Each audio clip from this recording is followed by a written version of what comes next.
Hello. Hold on, I'm just setting something up real quick. Seeing if this will work.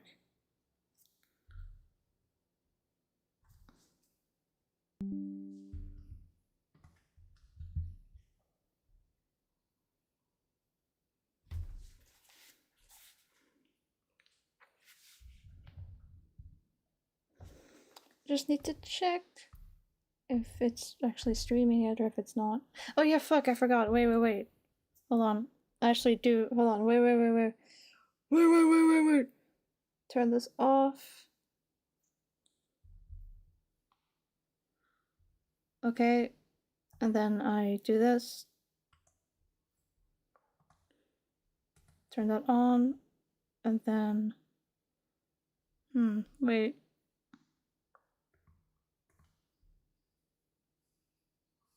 Well, I don't want to accidentally show anything that's like... It shouldn't be shown. That would be bad. Let me just make sure nothing is... Okay, oh thank god I didn't actually accidentally show that. That's my thingy.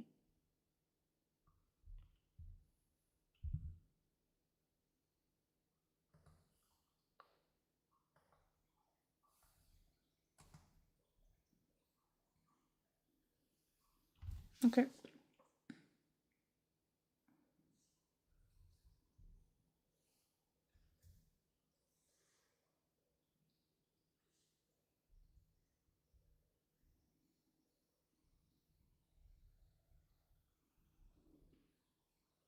Oh, wait a minute.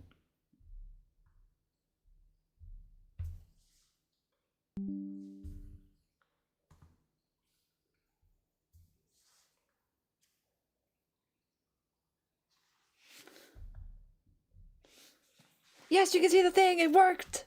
It worked!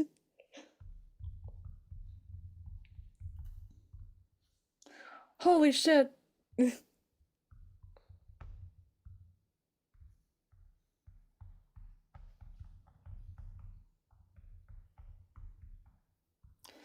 Is my mic picking up?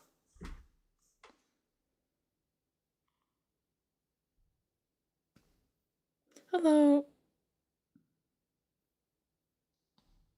Let's fucking go! It worked! No troubleshooting at all! Holy moly.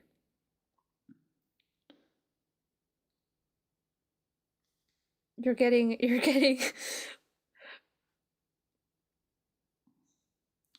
gallery reveal.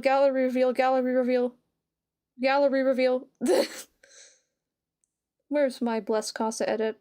There it is.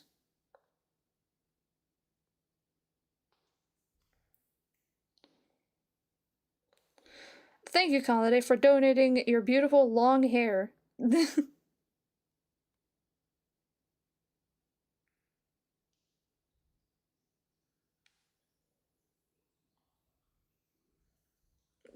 No, Kanade kindly donated the hair. Don't worry about it. Just like how An donated her hair. You know how in like the New Year set, I don't remember, but like the New Year set with that Dragon Casa card, I like the headcanon that An donated her long hair to Tsukasa so Tsukasa could like make like a fake ponytail for himself. That's my headcanon. No, there isn't an evil edit where he's just bald, but I have... Wait, actually no, I kind of do have bald Casa. Hold on. I'm gonna just put this in my folder so I don't ignore it. Okay. Hold on. I had... Like, here. Bald! He's bald! He has no hair! He has no hair! He has no hair. Yeah, like an extender. He's fucking bald. But also, this was supposed to be a long haired Casa edit, but I never finished it. It's still kind of cute though. This was when this card like actually first released, so it's pretty old. Oh, I'm so goddamn happy that like this just worked. I was so ready for it to just be a shit show and not work at all, but this worked so fucking smoothly, and like, oh my god. I'm so happy!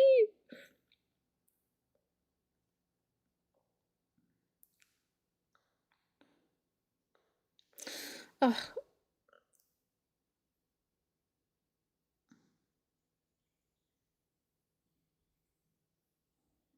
Liquefy oh, wrong layer. Oopsie.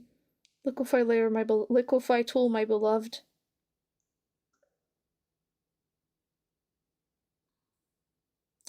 No, it was really easy actually. I was surprised at how easy it was. Like, me and technology usually do not like go well together. Like, I love technology. I love using it, but oh, I've had some very very unpleasant memories with it, from losing my data randomly to other things. But this just worked, and it's like it's telling me that, oh, I know I've given you shit in the past, but I'll be nice this time.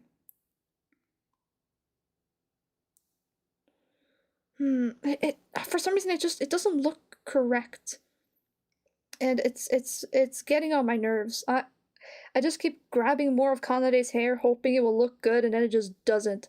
Wait, hold on. Where's there it is. I need to move this.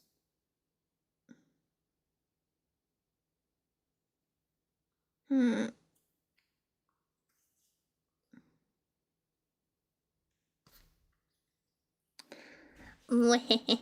Oh, yeah, I have a fuck ton of layers. Okay, and you wanna know what the fun? You wanna know what the most fucked part is? This is not even that much. Hold on, let me see. Let me see if I can find like one that's like. I mean, yeah, it's not Tsukasa's hair, but like, I just can't get it to sit. Yeah, yeah. Okay, I am such a fucking hoarder. Like, it's crazy. Like, I am a digital art hoarder. Like, I just hoard layers like my fucking life depends on it. Okay. Hold on. I need to just like pause real quick so I don't accidentally show something that maybe shouldn't be shown. Hold on.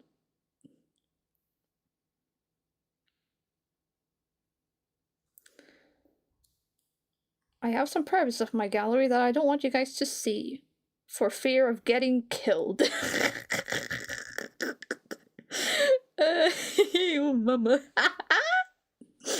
I'm laughing. I'm cackling evilly to myself. Don't worry about it.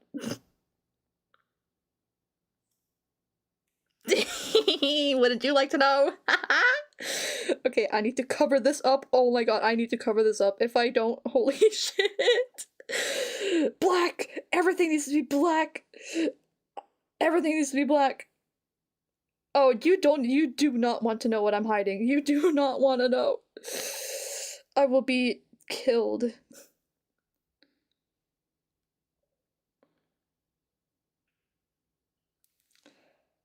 Well, okay, no, not really, but it's like I don't know how old any of you guys are in here. So like so I don't want to show you something that might not be suitable for younger audiences.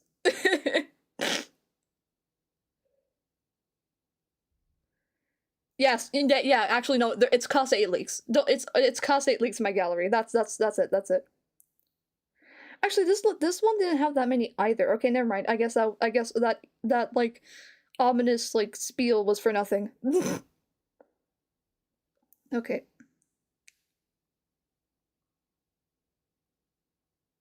Okay, there we go. Okay, now I'll resume smart view. There we go. Wait, hold on. Wait, hold on. Actually, never mind. I need to I need to make sure. See, like the thing with me is that I draw like so many times I like have layers that are like a completely different drawing, and like sometimes sometimes, oh my god, this has so many layers. What the fuck? Okay, this one actually didn't have anything bad, but like look. Okay, but to be fair, this one I was making like an animatic. So to be fair, it makes sense that it has a lot, but this is maybe a little bit too much. Look at that number. Look look at that number.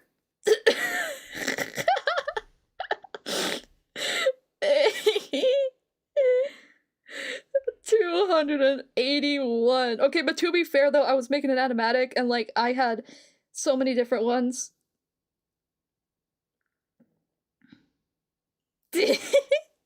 And, like you wanna know, okay, and it's all Flipperclip's fault.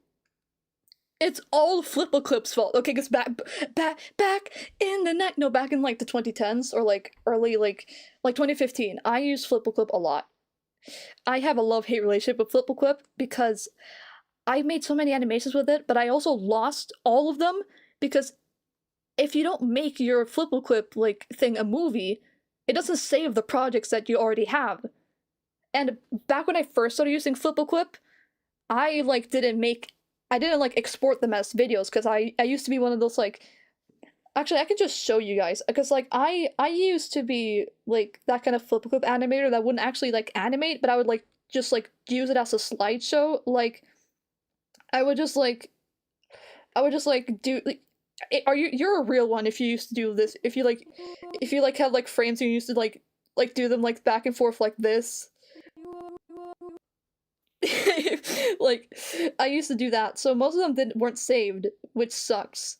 I've lost all of them. I've lost all of them, including my fucking Undertale ones, which were so nostalgic to me, and they're gone. And I, ugh, thinking about it makes me throw up. Severe fear of losing things. Okay, back up to what I was saying.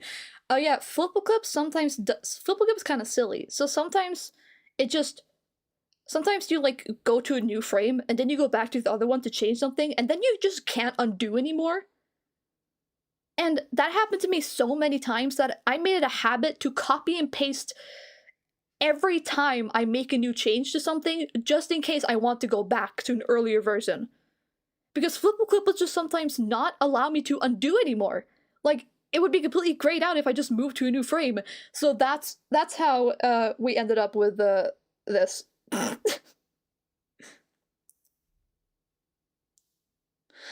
Oh, I can't show, like, okay. Yeah, okay, like, Flipperclip, ugh, I have such a love-hate relationship with Flipperclip, man, you don't even know.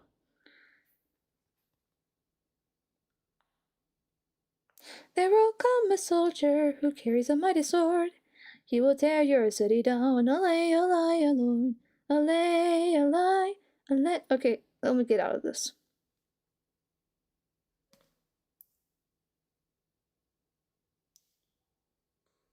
Okay, actually, let me check how, like, many, like, because I can't show it on stream because this is on my iPad that I'm checking this out on, but let me just see how many crystals I have. I'll take a picture of it actually, if it allows me to do that.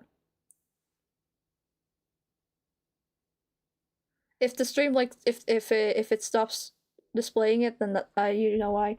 Log in.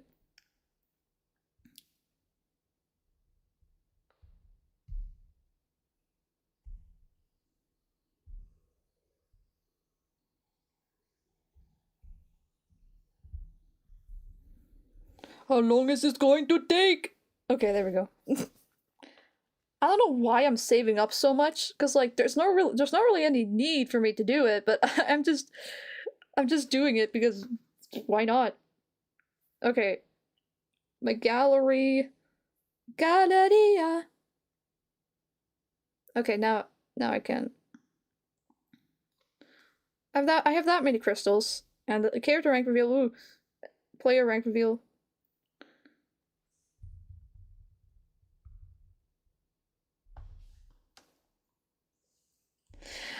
Yeah, like, okay.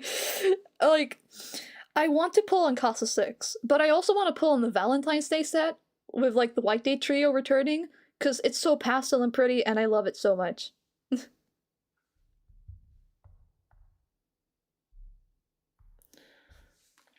Yeah, I have quite a lot. Also, I guess we get some gallery. Okay, I don't think I have that. I don't think I have anything bad in here. I don't think, unless I mean, there's just ignore it. That was just a win. That was just a win. That was just a win.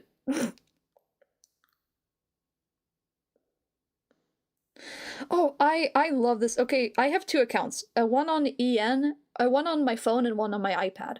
And even though this outfit is very like basic, I actually kind of like this idea. It's like an AU where like Len is an alien and he tries to blend in, but he can't cover his big ass bunny ears, so everybody knows he's like an alien, but they just are too nice to say anything.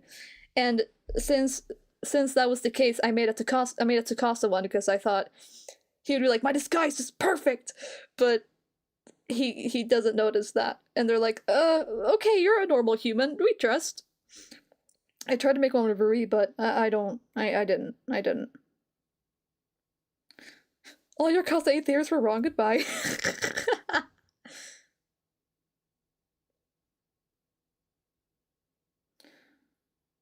Hands, hands. Stop posting about Casa 7! I'm tired of seeing it! My friends on TikTok send me memes. On Discord, it's fucking.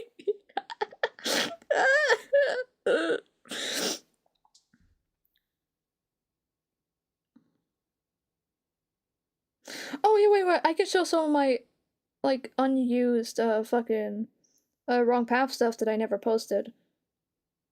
Either because I didn't think they were, like, either because they're outdated or just because I didn't like how they were done. Where is it? Okay, favorites. Oh yeah, oh yeah, I made like this was very early in Wrong Path, so like it doesn't really like work. But actually, my story is actually like okay. I have 250 gigabytes, and I've used up like 80% of it. But like it's, I can delete some of them, but also like I said before, I'm a hoarder when it comes to like digital things. I'm a digital hoarder, so it's a little bit difficult for me. Yeah, I have a lot, and I also have an SD card that has a lot too.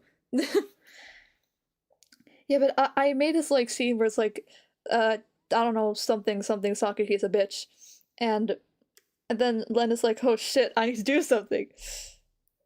And then he goes to Tsukasa and Tsukasa's just like, shut up.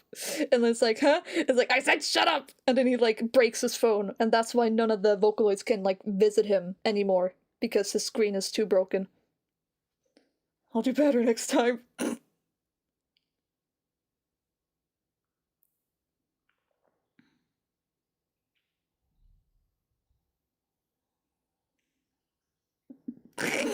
This is not gonna be. Lola, play the fucking video!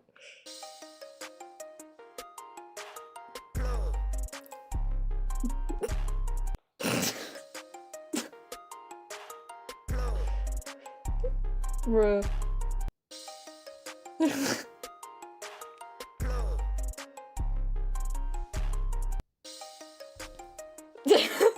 Wait, why is it just repeating? Wait, what? Wait. Am I still alive? Stop it! Okay. Oh. Oh my god.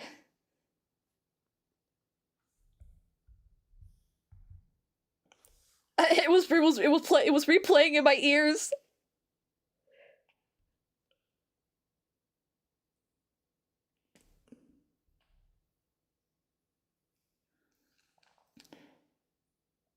Oh yeah, Punch Out. I really like Punch Out. If I really like Punch Out. Fun fact about me, bald,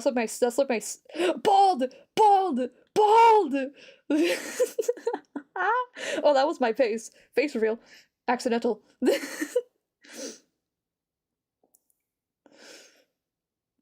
do I have this? My gallery is my fucking shit show.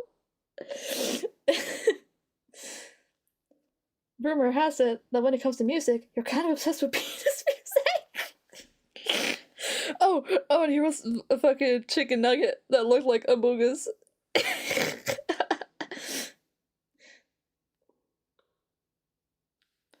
Oh, this was back. Oh, this was back during Undertale Amino days. Oh, nostalgia. I remember one time I was in the Kirby Amino and I was in Smash Bros. Amino and just a bunch of fucking people just came in, like with Kirby, and there was just one Meta Knight. Undertale, Huntlow, ass.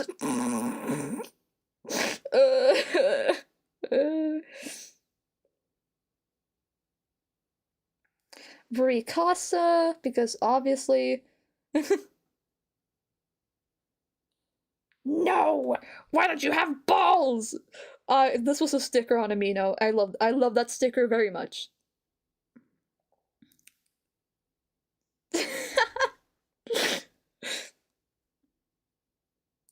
I want to test this thing. Can you guys hear audio? Like if I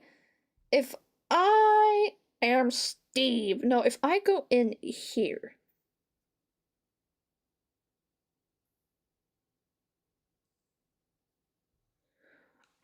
A shoe?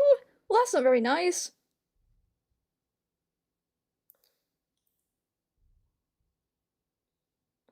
If I play an audio clip, will you guys hear it? Hold on, let's test it out. Oh, why is it so loud?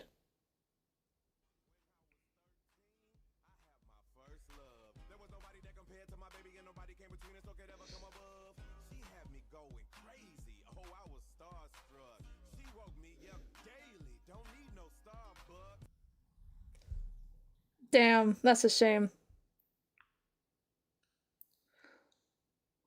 Hold on, can I like hold on, I just want to see the settings real quick. Maybe I can let it hear audio.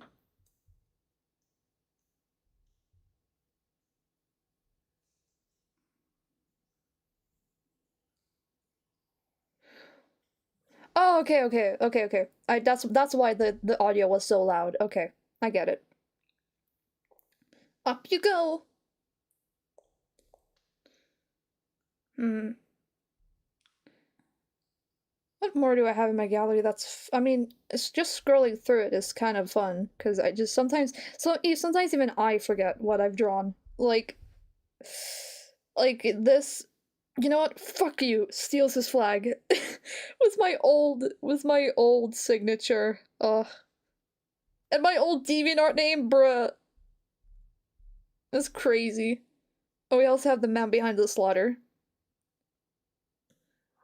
I also made him Sailor Moon badly, but I did. Oh, this was from my Kanasaki fanfic. Oh, how long was that ago?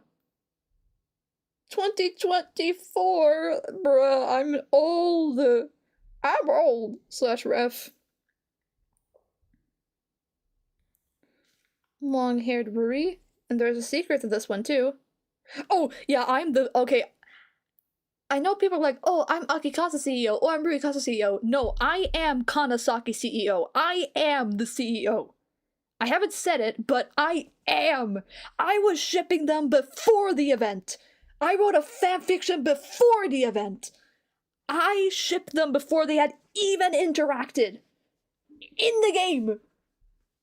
And my predictions, or what I wrote in that fanfiction, was almost the exact same thing that happened in the event. I'm not even kidding. Their dynamic they had with each other, the dynamic Kanade and Sake had with each other in that event, is literally the exact same way I wrote them. Maybe, or maybe I just pick up on these okay, I'm not that smart. Like when I'm only like good at stuff that I like know or like. So the fact that I just pick up on so many little details is probably because it's Project Sekai and I love Project Sekai. Also, there's a secret in this. Which one is it? Where's the Waddle Dee? There's supposed to be a Waddle Dee in here. Where is it? God, never mind. The Waddle Dee didn't make it. Maybe I can find some Kanasaki stuff in here. Oh, we're going far back now. We're going far back now. Hold on. Yeah, I've predicted so many bad things and I don't know how I keep getting away with this. Oh, that was a cute character. Okay, here's the thing. I sometimes go back to my older like gallery or older like artworks so I could cuz like I said, I kind of use it as like a sketchbook rather than like an art tool.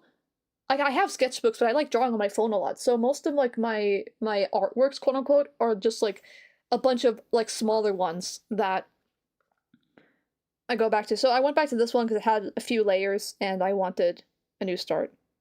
Oh fuck, dog cost. I forgot about this one. To be fair, it's kind of ugly, but damn, I forgot about that one. Where is that other one so I can get rid of it? There it is. Oh, dog Costa. That one's very old though. And it also is the wrong layer, I realized. If I can find anything in here. Turn it off. Aw. Aw. Aw. Cutie pies.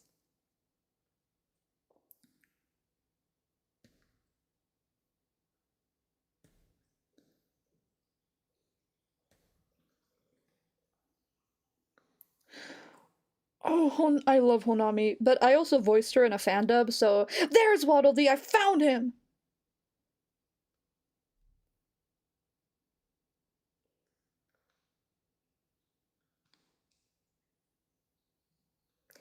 Happy. Waddle Dee mouth.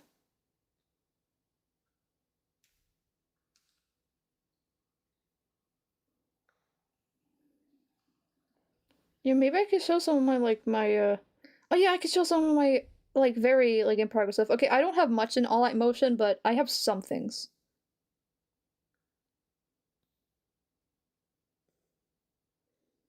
Of course, we have Mystery Meat. I don't think I'm ever gonna finish this one, but can you guys see the vision? Paradise has got a spot for me. Flawless is all I need to be predestined and elective. I do all that they expect. Paradise has Got a spot for me. It's gonna be Casa 7, obviously.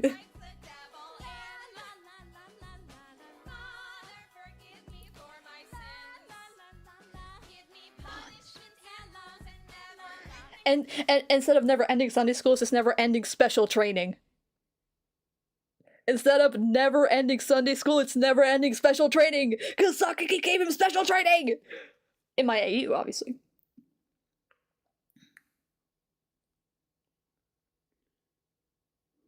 Also, I have some sad news. I don't think I'm gonna finish the Dai Dai Dai Kirai. Because I did not like the art that I made for it. I hated it. But I'll still show it, because why not?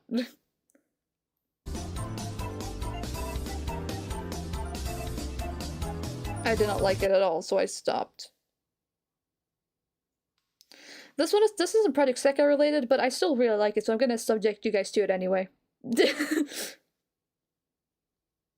どうして私だけまた報われないの買いの出せない密度萌えああしてこうして赤いとまだ繋いでたいのそれでも帰ってこないどうして惹かれても仕方のないこの流れてく自然の節水ああしてこうして手に入れて確かめ合いたいの夢見てた僕のビデオテープ割ってく NG が光って見えた美味しさわざとじゃない手間じゃに好奇心の3が1はつまらないしどうせなら一人死ぬたいし背徳感に溺れたいし不幸な水の味ああ空よく神の場に間に叶えた人によく心確かに Nah, it's okay. Salmon Max is pretty, uh,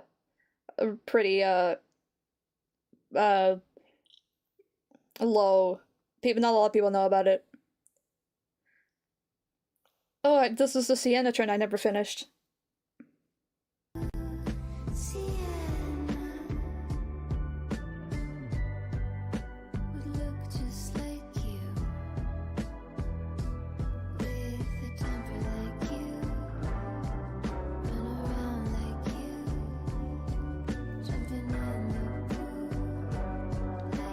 Then I was gonna add Papyrus, but then I remembered I fucking hate drawing Papyrus, dude. Like, he's my favorite Undertale character, but drawing him is such a pain! I used to be really good at it, but then I stopped.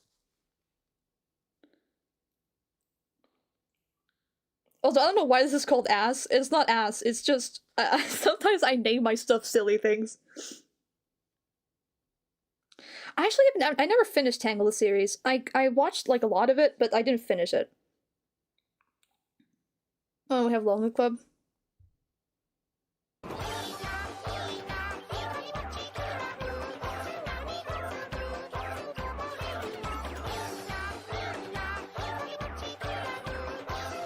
I want Wonder Show to cover this song so bad.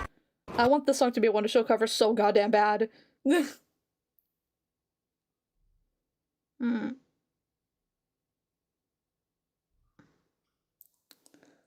Damn, you thought it was mid? Even our happy ending? The literally best emu event ever? Really? That's crazy. Oh, this one is kind of okay, because like I have like ever since I lost all my animations, I've kind of been traumatized from using FlippleQuip because I'm just like, what if I just lose everything again? But I've been slowly, very slowly, been starting to like get over it. Even though thinking back on them still makes me so sad because they were so good and now they're gone, and I can't be nostalgic about them anymore, and they're slowly fading away from my head, and that scares me because I hate forgetting things. I'm kind of like Tsukasa in that way.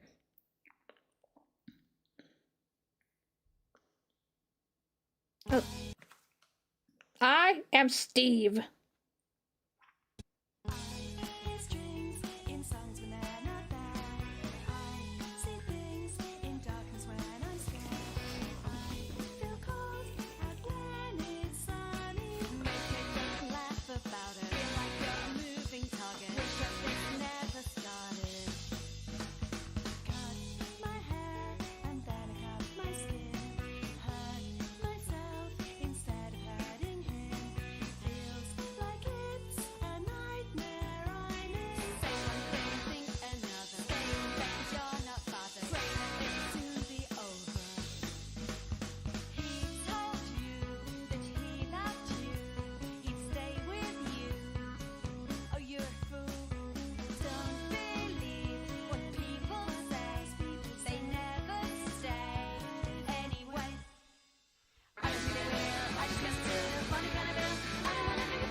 And that was it.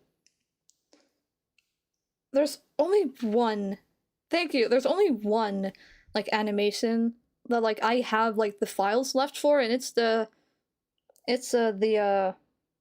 they break things into pieces one. But those are so old. Like it's so sad because I had so many. I had a 2-time animation meme. I had a breaking things into I had another breaking things into pieces one. I had a disbelief animation that I was really proud of.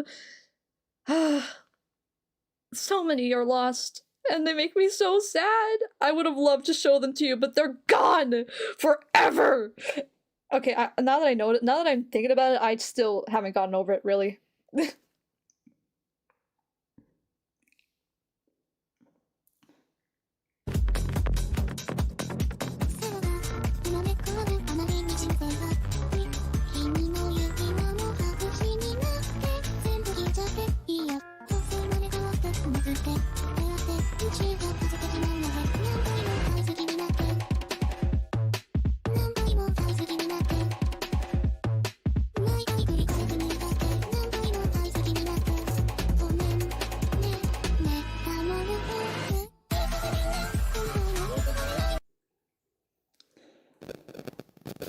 I want to be an animator when I grow up.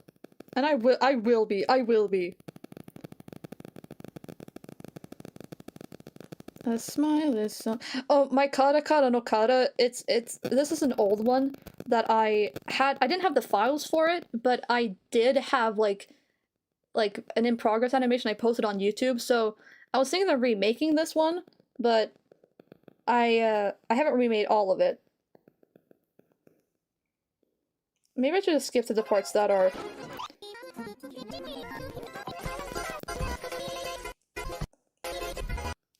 I'm gonna start from here because I remade this part of the animation a lot more. It's gonna have Sangs. I was trying to combine Sans and Angs, and I accidentally said Sangs. We're gonna get Sangst. Bro, Nene 7 is probably gonna be peak. Like, Nene is a peak character. I love Nene. Actually, I think my Wonder Show favorites list goes like this. This is gonna be so hard because I love all of them, but I think it goes Tsukasa, Rui, then no, Emu's number 3, Emu's number 3, and then Nene. Sangst. Okay. Like, you can tell which parts are like the old ones because the quality on them is so bad. Because I downloaded them in a very low quality. This was old. This is an old part. And the new stuff starts after this.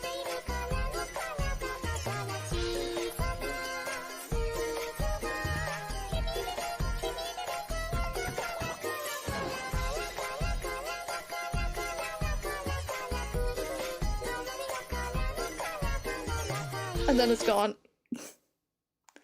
The improvement is great, though. And you wanna know what the saddest part is? On the animation that I used to have, I was... You know how far I made it into the animation after I lost it?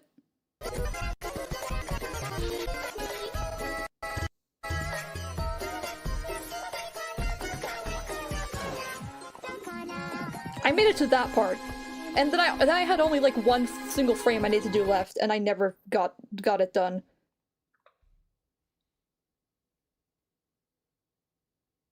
No, I don't use PixV because it scares me, and also I don't feel like I need to. Oh god, I accidentally did something. Now I have to get rid of all of these frames. Rah!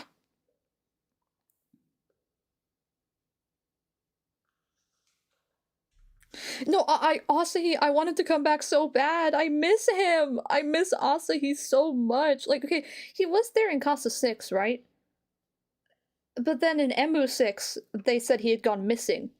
Or something, right? Or am I misremembering?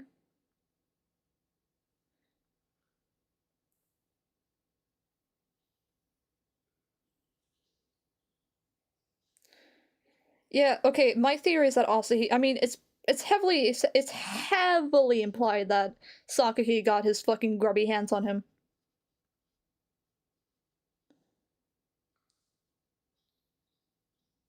Yeah, he was in Casa 6. I say Asahi. But I'm Swedish, what the fuck do I know?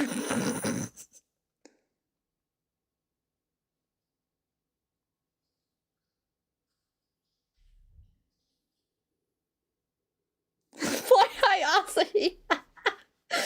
I'm so scared for how he's going to look once we see him again. Because, like, in Casa 6, he was, like, pretty alright. He was okay.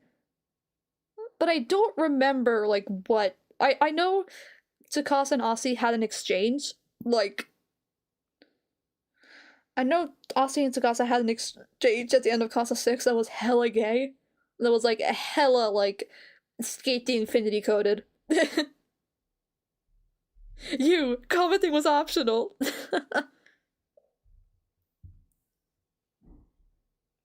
Yeah, but, yeah, because, like, I think Asahi is, like, or Sakahi has, like, been, like, okay, I think Asahi is... Sakahi! Ah! I can't speak. I feel like Sakahi has indeed, like, made Asahi, like, more prone to, like, getting those heartbroken eyes. Because, like, Asahi can say he was, oh, just acting as much as he wants, but we all know that there was not... It wasn't all acting in there. That actually reminds me if I will finally make it to the end. Why is there still so many? Okay. Hold on, I need to do this faster. I need to shut up. Oh my god, Anna! My platonic bestie! Hello! My stream isn't dying anymore! I shouldn't say that, because then it might die. Sealy Witch. Favorite anime? Ooh, that's difficult. That's really difficult. Like, I'm a sucker for romance anime. I love romance anime. My favorite BL is Sasaki and Miyano. Like, oh, Sasaki and Miyano is so good, and the dub is literally my preferred way to watch the show. Like, it's so good. Kellingoff is so good, and every time I listen to Kellingoff, I smile. it's like with me and Tsukasa. Like whenever I hear Tsukasa's voice, I smile because his voice just makes me happy. It's the same with it's actually exactly the same with uh the other guy. Okay, Usha. Hold on. Usha. Mama, can I grab a hot then?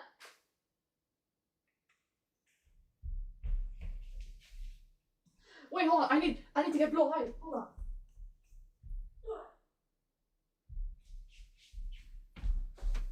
I have the funny IKEA shark. Cause believe it or not, I live in the land of IKEA. Oh yeah, I know the spin-off. Actually, I read the anime. I read the manga for it actually. I don't think the manga finished though. And yes, it's Blohai, not Blaha, because unlike you, American speaking people, I pronounce it correctly because I have O in my alphabet.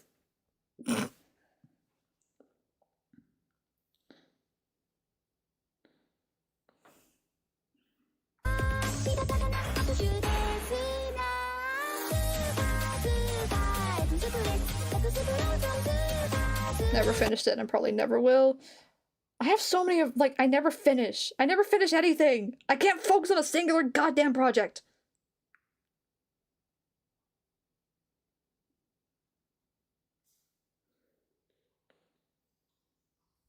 Do I have anything fun in here? Oh yeah, this one that's like super goddamn old.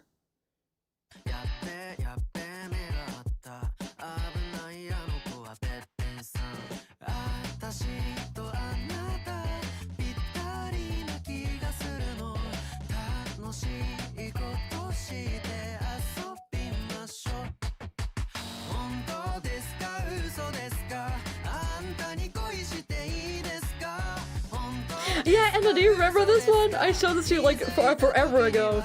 Shut the night up.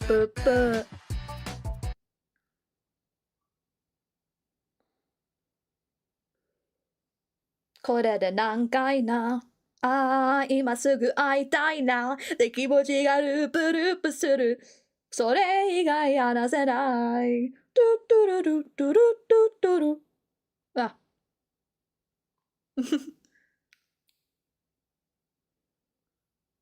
I don't really have that much fun wait, actually no, I might have some fun stuff. Let's see. Oh yeah, shit, I made this. Okay, this one is so old. I don't know how old this is, but this one is old. And I managed to, this was before I like knew much about Project Sekai. This was like when I almost like first started playing. Hold on.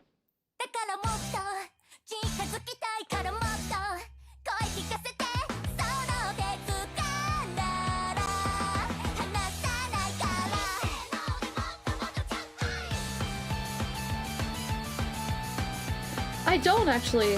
I don't know how to make Discord servers, and I honestly don't really feel like I don't know how to do that. Okay, this one, I predicted this shit back in the day. I predicted this shit perfectly. Every single character was the right character, and all the reincarnations could just be them playing different roles. I mean, if you want to make one, and then go ahead. I don't know how good I'll be able to like moderate it though. Yeah, I predicted this shit. And like, okay, I've seen a lot of people give this to N25 and it probably fits them better, but to be honest, hear me out.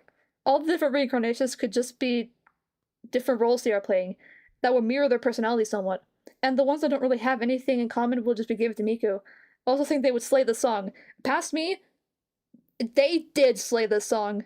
100%.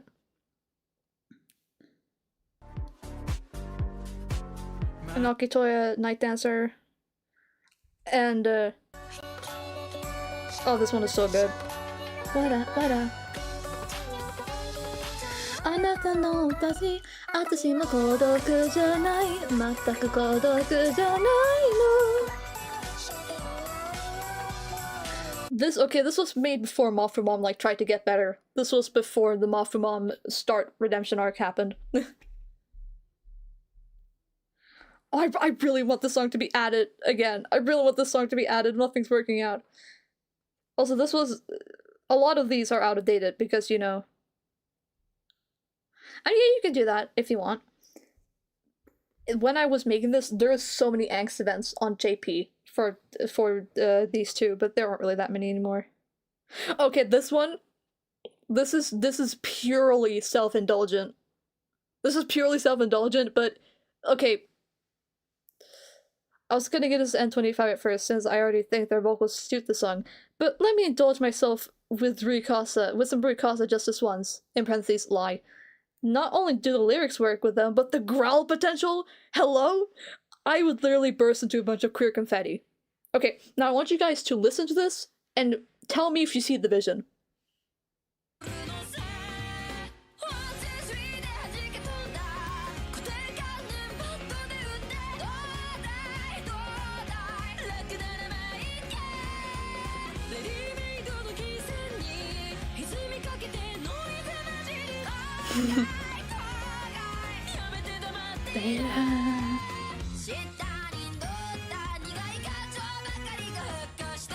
Like that part, imagine Tsukasa doing that growl. Hold on. Wait, hold on.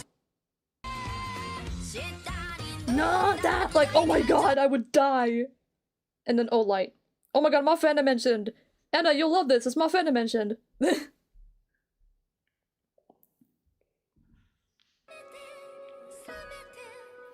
I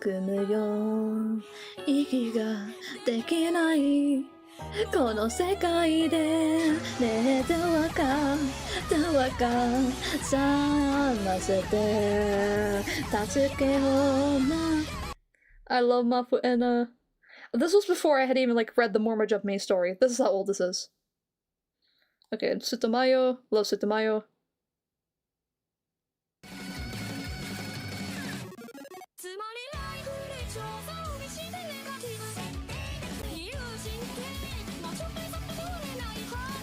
Okay, for me not being that big into Leonid when I made this honestly would be so great.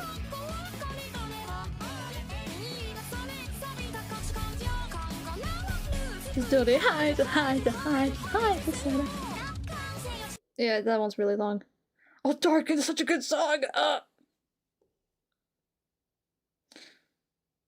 Bokankara! This song is so happy ending coded. And Mystery was staying at protecting the Wonder Stage involves her being left behind, but Bree doesn't want this to happen. I think the song really fits this whole Wonder Show arc really well, plus the song just fits them sound-wise. We need more Emerui covers in game, they sound so good together.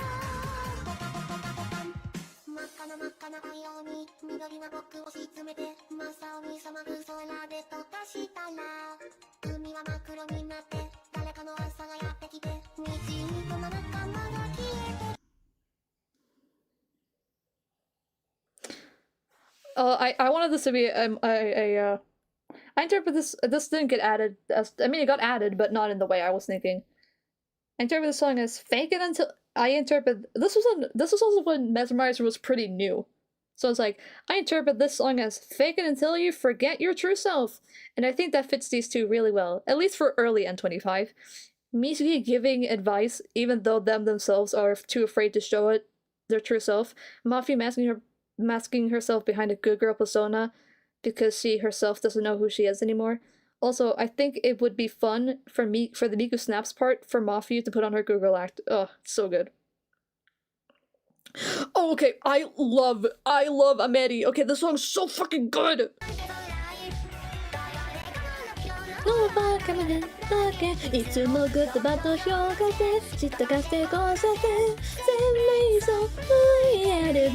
This song's so good, I wanted to be given to Wonder Show so bad!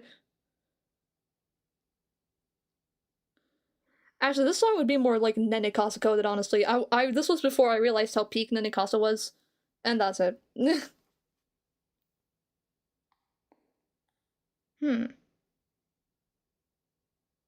Oh shit! you wanna I was gonna upload this like when episode 9 came out on YouTube, but I never got around to it. And just listen. She goes on adventures and the fun it never ends. Then she goes to school. Kino's packed her lunch. He so packed stupid. a ham sandwich and a fistful of sharp knives. Pomni goes to class. Today is a test. She gets all the questions right because Pomni's the best. And then she meets me because I am there. I look quite like her, but I am purple with no hair. I become her friend. She thinks I am cool. We go home from school and also I have a tree house. We play Minecraft and Halo on Xbox. And we order pizza and drink lots of crazy pops. Then we go to bed. We're in the same bed. I don't mind how much I trust Pomni, she is my friend. I can feel her breath. Why do I feel warm?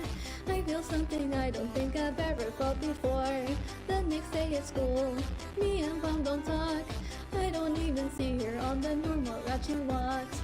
I give her a wave, her smile turns to a frown. Suddenly my heart was cold and dead and sad and brown. After just a month, she has moved away.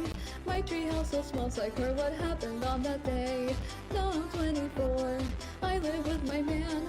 I don't really care for him, I think I hate my life. I work at Denny's, I miss her every day. Sometimes I pretend my man is Pomni, am I gay? I'm Creed.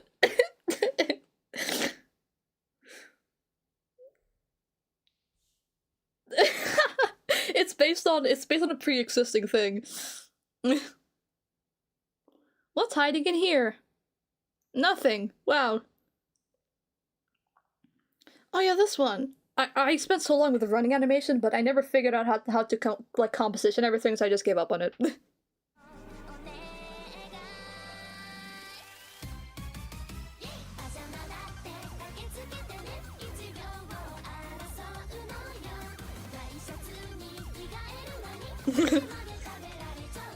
Yes, help me. And then I never even showed the full body animation, which sucks. Actually, no, I think I have it in my flipple clip. Hold on, let me just run ominous title. Oh, that was pretty fast. Hold on, this is the right one. That's the right one. Okay. Do I have anything else? I mean, if we can go back into my... Yeah, run cycles are really hard. Also, Anna, you haven't heard about my Casa 7 AU, but I can't talk about it right now. It's so much. It's so much to go over. If you want to know about, if you want a little bit about it, you can look at the other live streams. But oh my god, I could gush about it all day. But I don't have the motivation to right now. Maybe Anna, maybe another time we're just in a single like VC together. I can dump about it because. Right now, it's too much. It's way too much, and it's not fully concrete yet, so it will be even harder. Also, fun fact about this drawing, I don't really like it that much, but this drawing actually won a contest on Amino, and I got like 10,000 Amino coins. You're free any day, let's fucking go. Okay, then I'll tell you a little bit later. Oh my god, I remember this. You remember this fucking the Pokemon thing AU? Oh my god. Oh, so much nostalgia. I miss when we were in VCs together, Anna. Holy shit. First time being a hoe this summer, kinda nervous.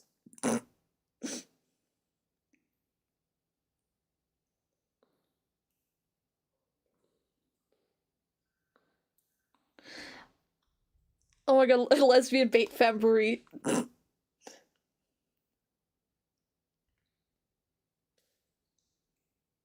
Beautiful.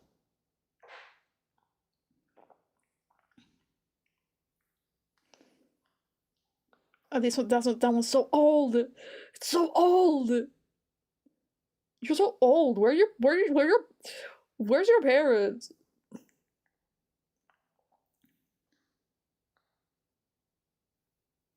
Also, I didn't draw this, but I did color it.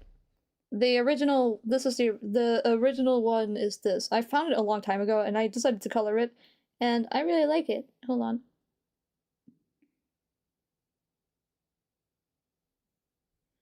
That was it.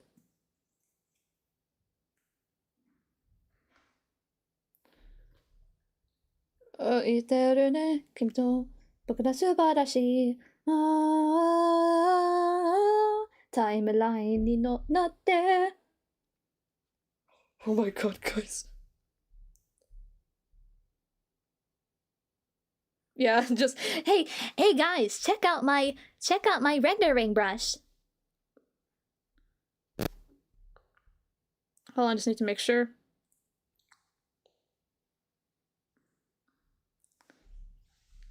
Oh yeah, I made a bunch of edits where Tsukasa's just in the back rooms for some reason, and I'm gonna post them later. Oh god, I'm gonna jump scare you guys real quick. Beeper, this is your forewarning, okay? Hold on.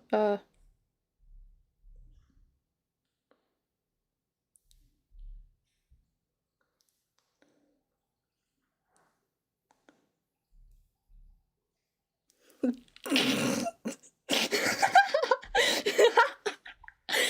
she beautiful?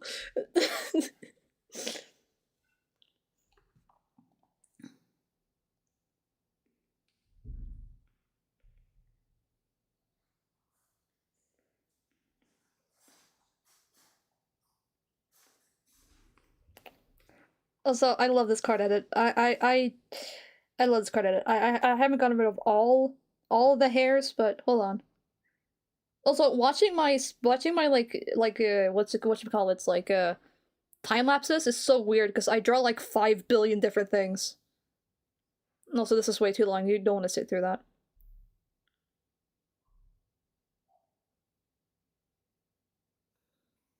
Where is my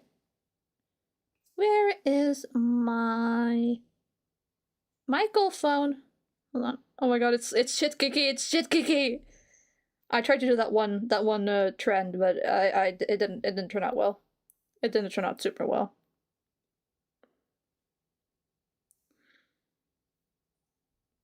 The trend that's like oh look, it's a completely normal drawing.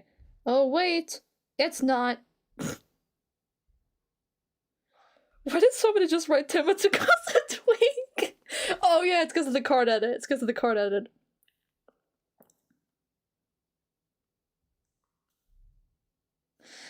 Okay, as much as it pains for me to say this, I don't think Sasuke is gonna get executed in Casa 8. And I don't even think he's gonna face many consequences. You wanna know why? He's too important. He's too much like in the sphere. Like, you know how when people in power are like bitch or like stupid and dumb, but they don't face consequences because they're in power? That's what happens with Sakaki. He's so well ingrained into the acting sphere that he's way too like high up to like be touched. And even if like Tsukasa manages to like spread awareness that oh Sakaki's not a good person and he's dangerous, I think people are just gonna like forget about it quickly.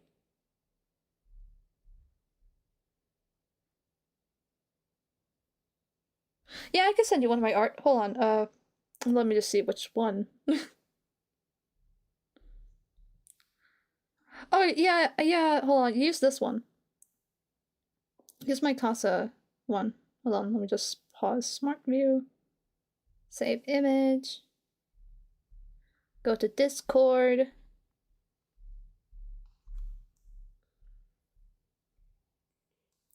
Send it to Anna. Sorry, I was doing Roos.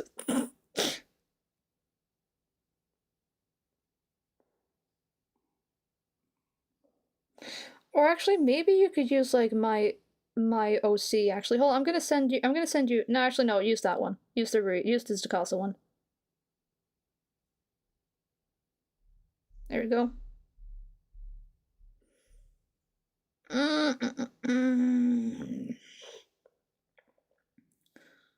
Oh yes, this card. This card, the card that everybody loves to talk about. Okay, like the thing I lament the most about this event not being on EN is that we will never get this card. You will never be able to get this card on EN, and that's really sad. Cause like, bro, stop. Are you kidding me? Like, like. Actually, I think I have an image that kind of relates to that. Hold on, it's probably very far down in my gallery, and I may have deleted it actually, because it was just a shit post. Hold on. Where is it? I think I deleted it, but it was it was basically just an image I found on Pinterest where, for some reason, Tsukasa was tied up, and there was like text bubbles with nothing in it, so I just wrote, "Furry, I don't know what's worse, the fact that I'm tied up or the fact that I kind of like it." Oh yeah, here it is! I found it! Rui, I don't know what's worse, the fact that I'm tied up right now, or the fact that I'm kind of into it.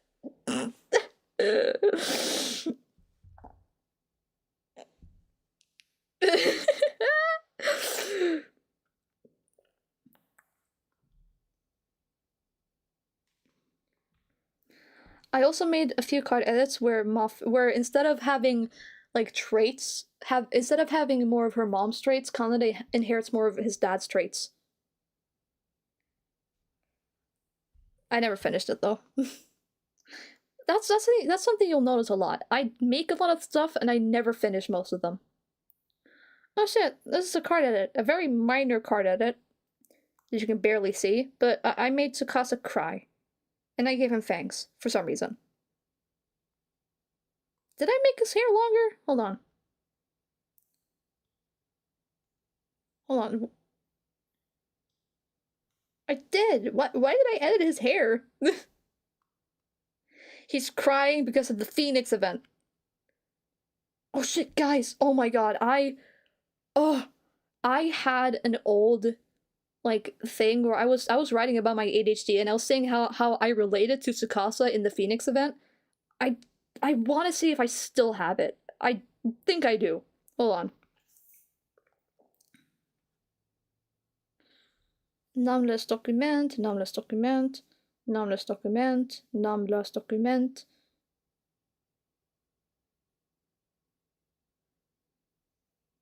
Back.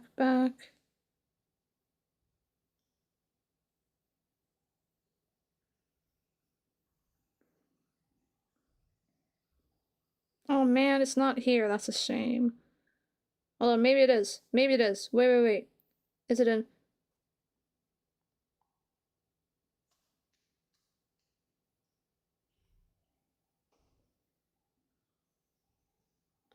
Oh, my old Rikasa fic! Oh, my Rikasa fic that I never finished. Fuck.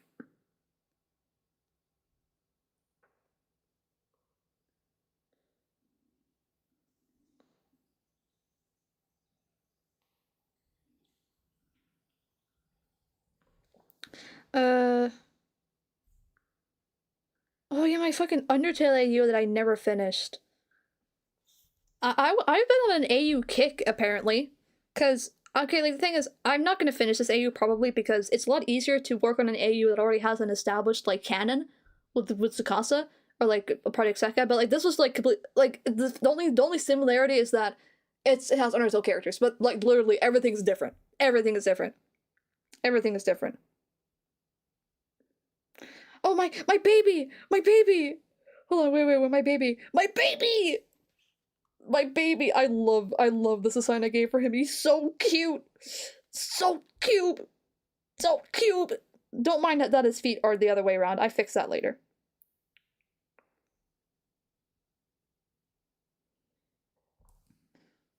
And here's some more of my fucking angst. Gaster often tells Sans that he's a lost cause and won't amount to much and would have been better off not being born. Oh, I completely forgot I wrote that. What the fuck was I smoking? What was I smoking? Hold on. Damn, Gaster, chill. Constant belittling like this leads Sans to developing all sorts of mental problems. This is Papyrus' best efforts. Also, Papyrus is the older brother here. He's a selective mute. He can speak, but he chooses not to most of the time. Rarely any monsters besides Papyrus have ever heard him speak, and he prefers to stay that way. When he does speak, he rarely raises his voice and speaks in a mumbly, breathy tone. Even though he doesn't speak much, if he feels like something is morally wrong, he will not hesitate to speak his mind. He'll try to shout, but it will sound more like a whisper scream.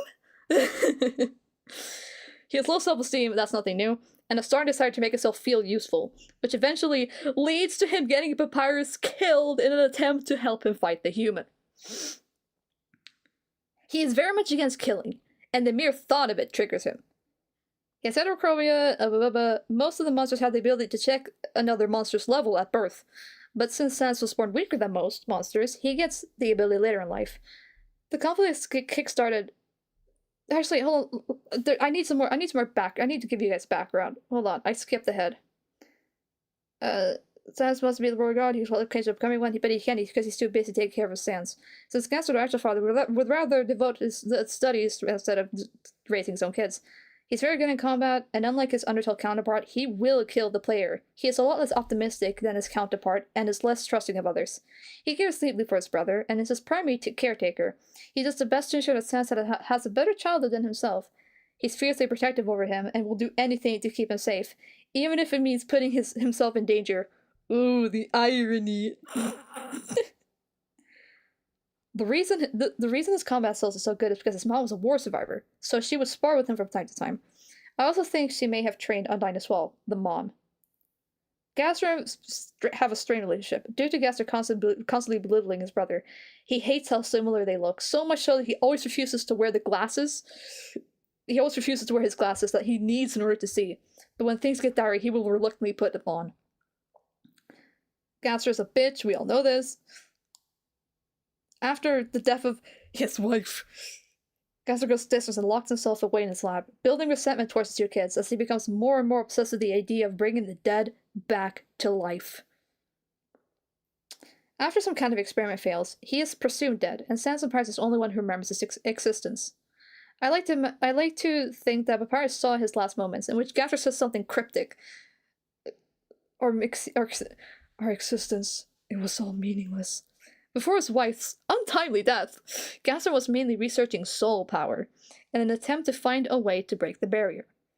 Basically the same as what Alphys did, but instead of sending the humans' souls back, he kept one in secret. Even though the experiment failed, he saw potential in having a human soul at his disposal. So he told Asker that he needed to keep one soul in order to continue his quote-unquote research. Maybe he did send the souls back once the amalgamates appeared. But after he becomes the idea of resurrection. He requests a human soul to he finally came up with a hypothesis that could theoretically bring back his wife. Bro, I love you so much. Okay, honestly, like I've tried thinking about like Project AI characters that way, but honestly, I don't want to date any of them. Like, I prefer it if they just stay fictional. That might just be me, though.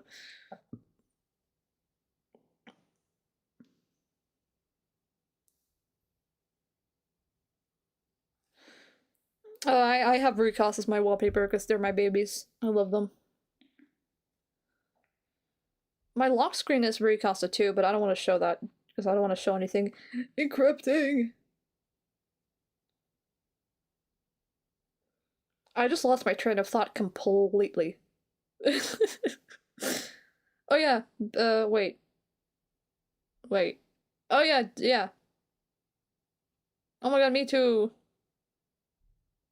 Oh god, it's gone now.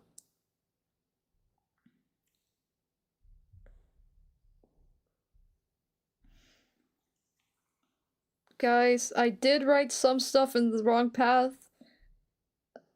It's not finalized, but it's... You guys...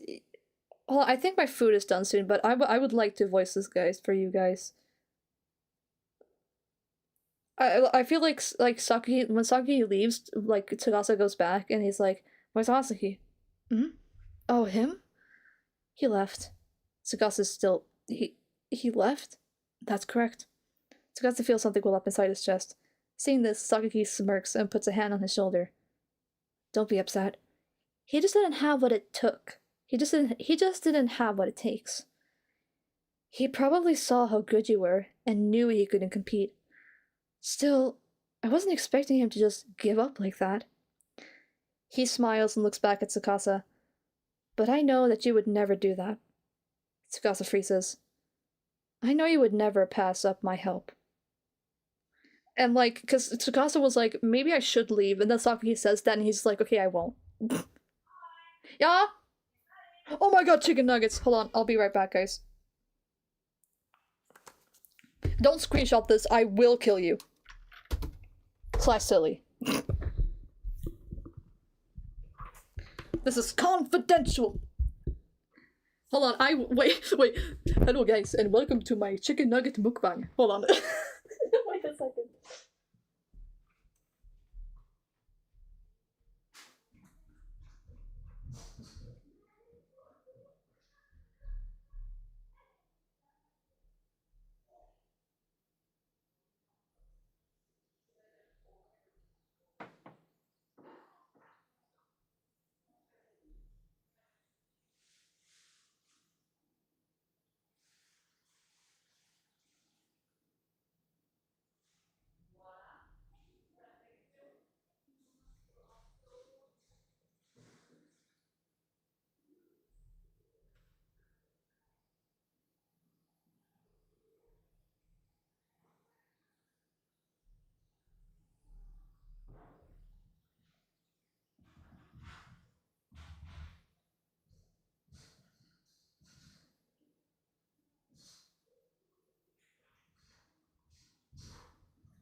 Okay, hello guys.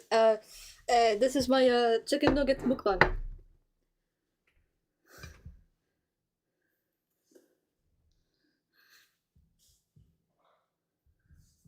Wait, did like the mic, or did it pick up like the stuff that's going on downstairs, or did it like? Because my microphone's up here, but I don't know if my headphone has a microphone either.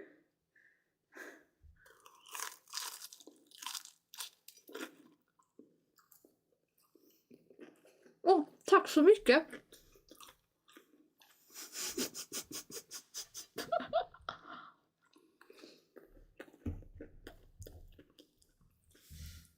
Hold on, I need to give you guys some like. Wait a minute. Hold on. I need to give you guys some entertainment, and I know exactly what I'm gonna do. Hold on.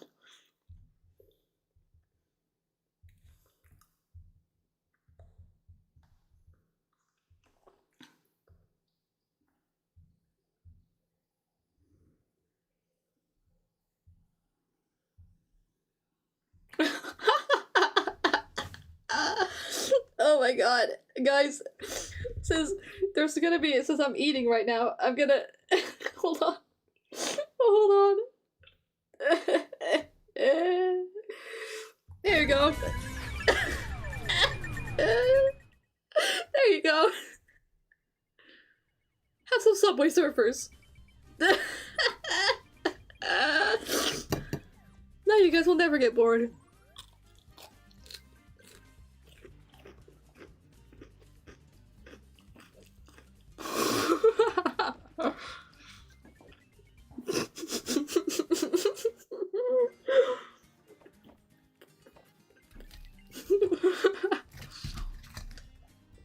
Okay guys, if you're not grateful, I'm gonna play the entire Casa 7 story.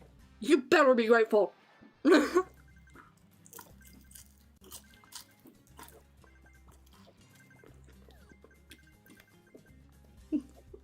Don't make me pull out the sit up. Musume! Don't make me do that, okay? I won't hesitate. I won't hesitate. I'm losing my fucking mind. It's not even that late. Also, why the fuck do I always catch my phone percentage or my iPad percentage at 67%? 67%. I always, whenever I check it, it's always at 67%. And it being 67, meanwhile, Subway Surfers is playing, is like is. And it wasn't Reddit stories instead. I can give you some Reddit stories, but I don't. No, you guys have to live with Subway Surfers.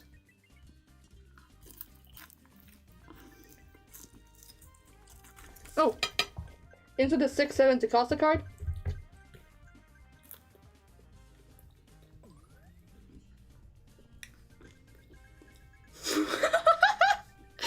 Oh, this stream is gonna be so fucked. Hold on. Hold on. Where the fuck is the edit? Hold on, guys. Not only are we gonna have Subway Surfers, but hold on. Oh, you guys can't see the overlay of the Subway Surfers. God damn it. Oh, I thought you guys were gonna be able to see the fucking. Oh my god, I thought you guys were gonna be able to see it. Hold on. Okay, this will do. This will have to do. Oh my god. Bruh.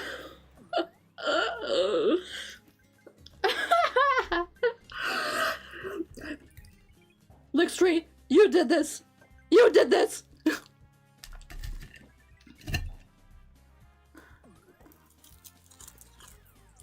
Be careful what you wish for.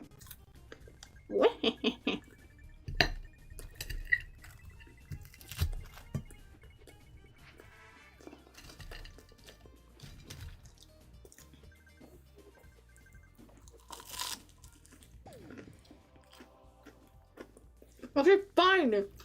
I'll give you your goddamn Reddit story. Fuck.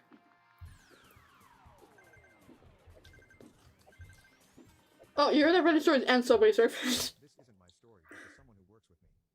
There, well, now baby will never get bored. The morning shift. Jane works the overnight shift. We're both. Hold on. In recent months, shoplifting has become a very big deal. Monday through Friday between 4 a.m. to 5 a.m. overnight has a frequent customer come in. Let's call her Amanda. Let's just say Amanda AI works as a voice. security guard We can't using have her that. uniform. Fuck AI. That my brain rot, maybe brain rot, but it was at least human made, okay?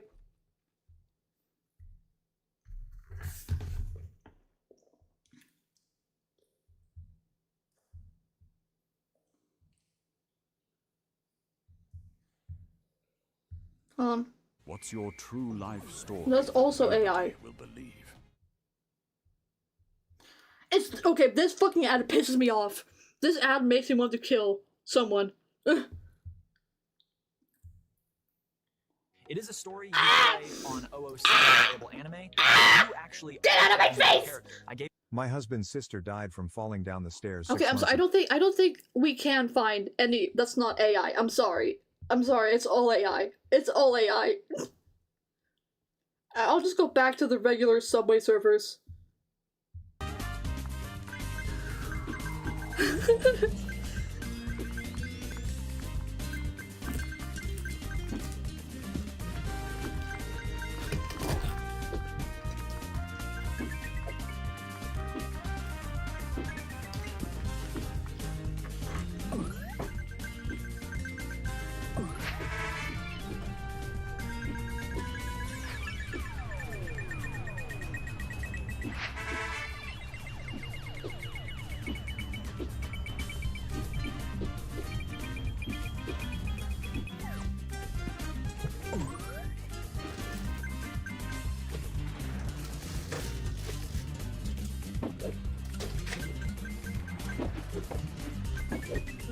This is so bad. Oh, hold on. Yeah, sorry. I forgot about your extra stimulation. There you go.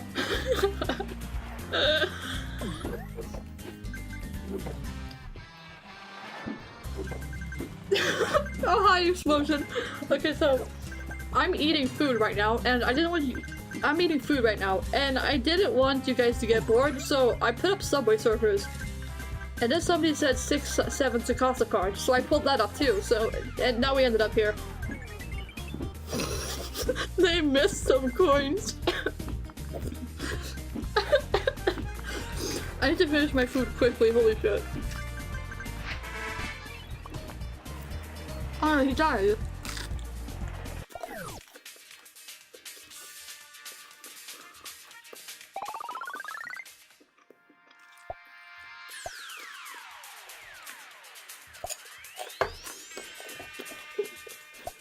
You need more brain rot?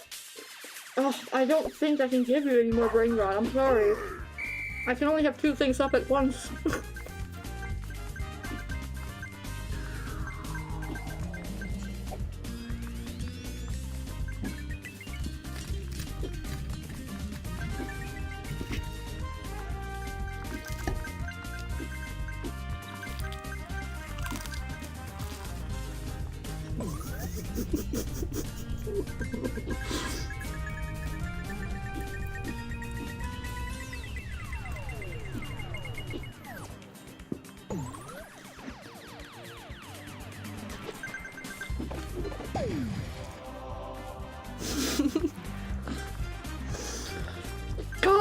God, okay, guys, if you make one more request, I'm going to put on Casa 7 story. I'm not kidding. I won't hesitate to do it. You guys need to be grateful. You don't want me to put on the Casa. You don't want me to enable the Daisutsuna. You don't want me to do that. No coins for against Casa 7.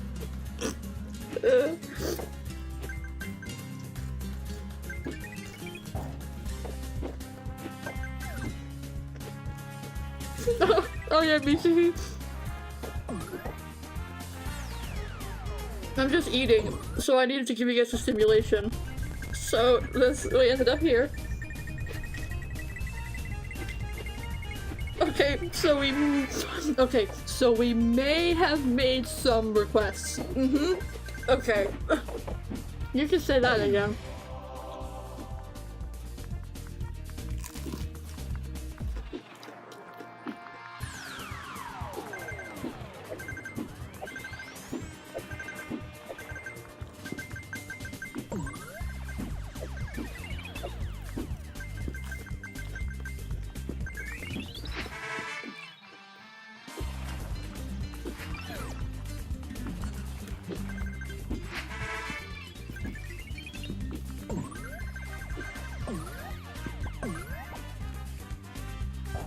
Wait, guys, I think I know how to give you guys more brain rot. Hold on.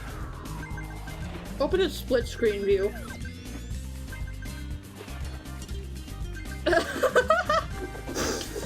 Okay, I need to just think. What's the third thing you want? Okay, guys, I can give you some third things. Do you guys want a third request?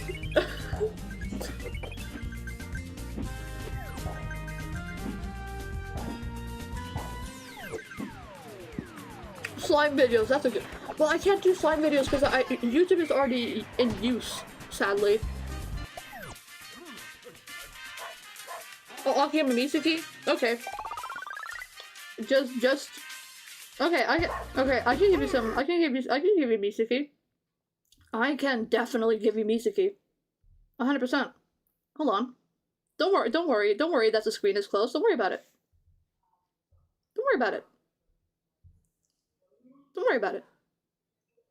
I can feel it gets worrying about it. Don't worry about it.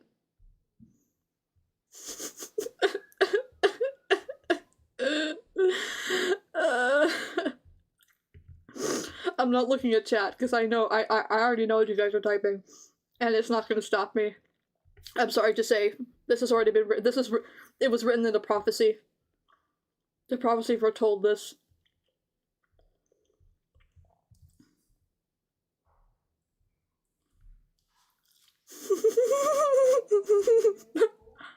Ma? Hold on. Wait, fuck.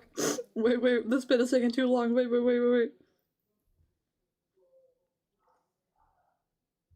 I didn't click on that fucking. Ugh.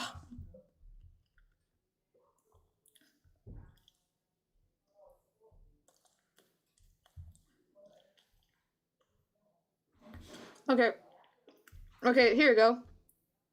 Here you go, guys.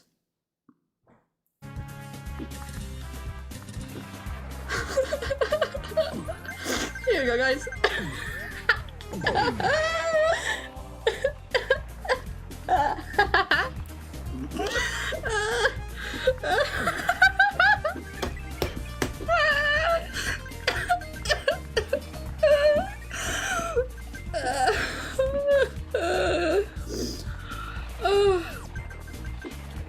I don't have a 6-7 Mitsuki card, I'm sorry.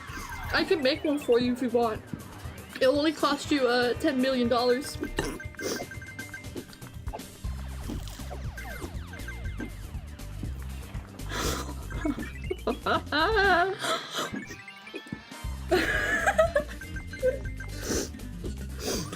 I should have never gotten access to streaming. This was a huge mistake.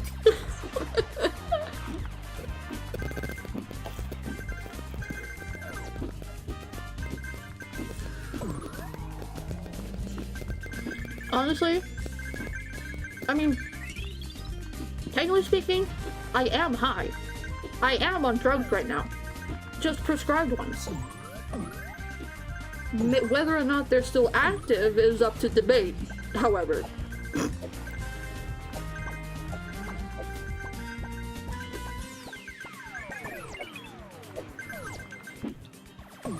No, Mizuki is looking at the 6-7 Tsukasa and she's in horror. She's like, no, Kasa, they memed a traumatic moment for you just like they did mine. I'm so sorry, I should never have doubled it and given it to the next person, I'm so sorry. And Tsukasa's like, Commander 6-7.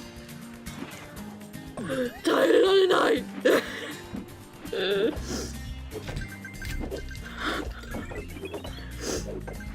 Tsukasa is bad at English, but like he's like you're listening and you don't understand what he's saying because he's speaking Japanese, and then you just hear 6-7 like completely clear, no accent, just Rui 6-7 daijoubu, like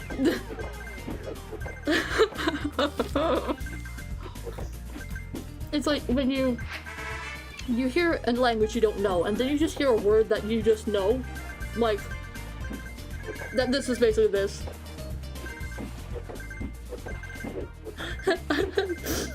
That was your fault for drinking water. You should not have stayed hydrated. No, I'm kidding. Remember to stay hydrated, guys. It's important.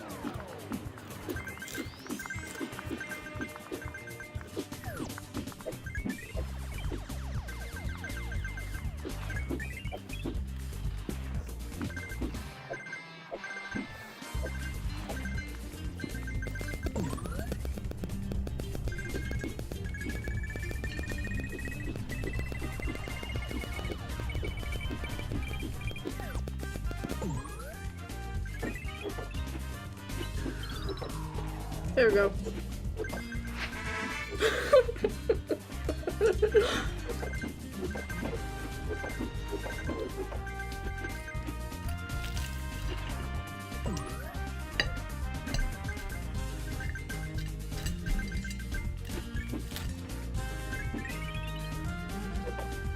This is what happens if you don't stay hydrated, guys. You'll end up like these two. And you'll also turn into Subway Surfers gameplay 10 hours. I was in the middle of making my Blessed Tsukasa long-haired edit, but we got sidetracked, to put it lightly. If you can't see the fucking screen.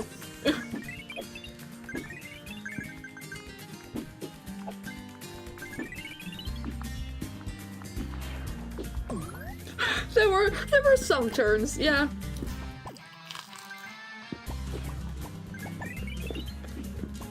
Just a few. Just a few.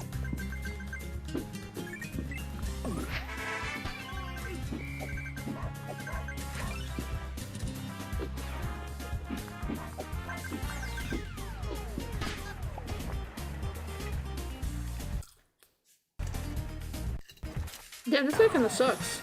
Oh, I got a new high score, never mind.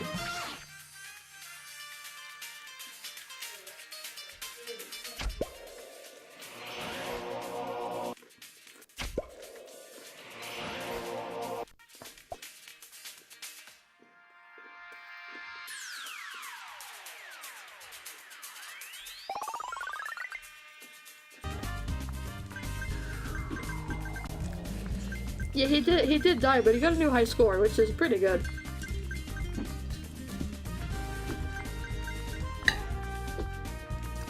And just so you know, guys, this video is fucking 10 hours long, by the way. 10 hours long. This guy's dedicated, bro.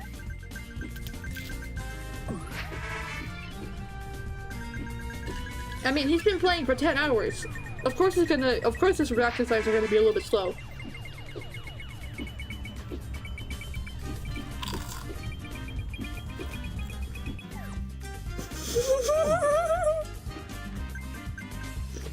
Wait, hold on. Ugh. I need to finish. Hold on.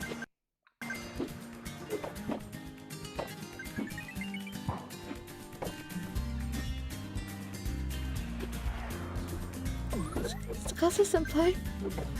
Yusuke. Go, man. 6, 7! No.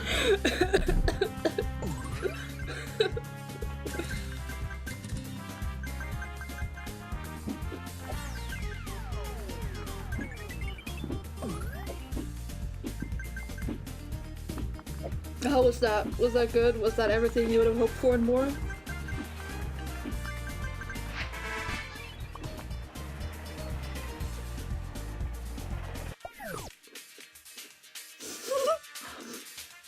Krantz, you did this! You did this! Man, shut up! I'm not high! I'm just autistic! And ADHD! And maybe my meds have, maybe my med, maybe,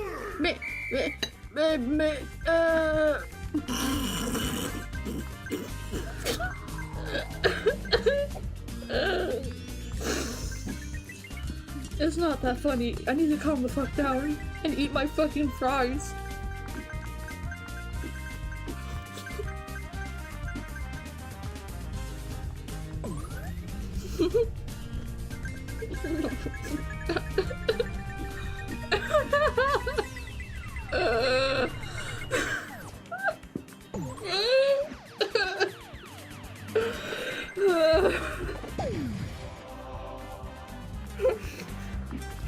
Why am I laughing? Nothing funny is happening.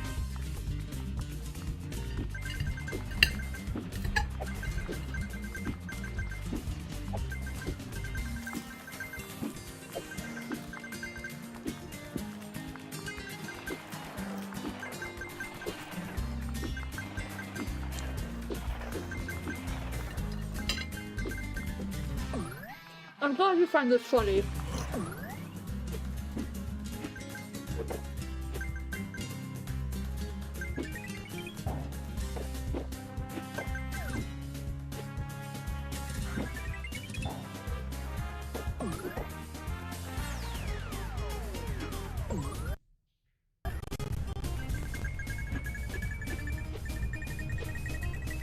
I just got some water.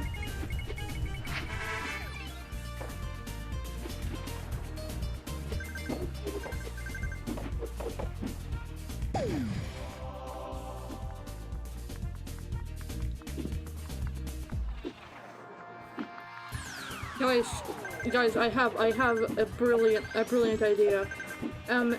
Witch/Enna is not here, but back in the day, I used to do fanfic readings in VC and in Discord just for fun. Would you guys be interested in just hearing me just like read off my fanfiction that I've written myself?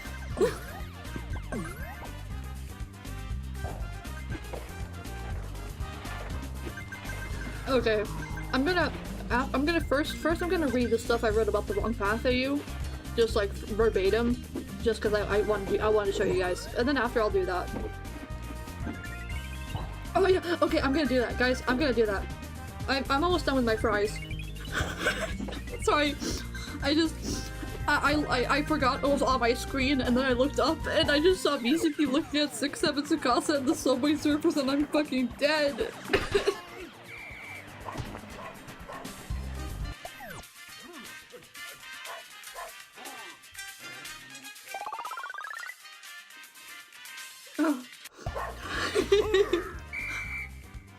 You guys are very focused on the Subway Surfers. Here, let's make it a little bit bigger for you.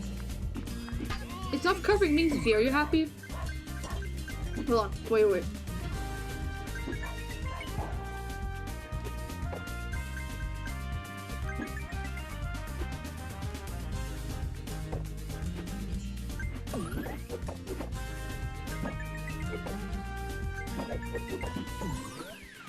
Okay, that's good enough.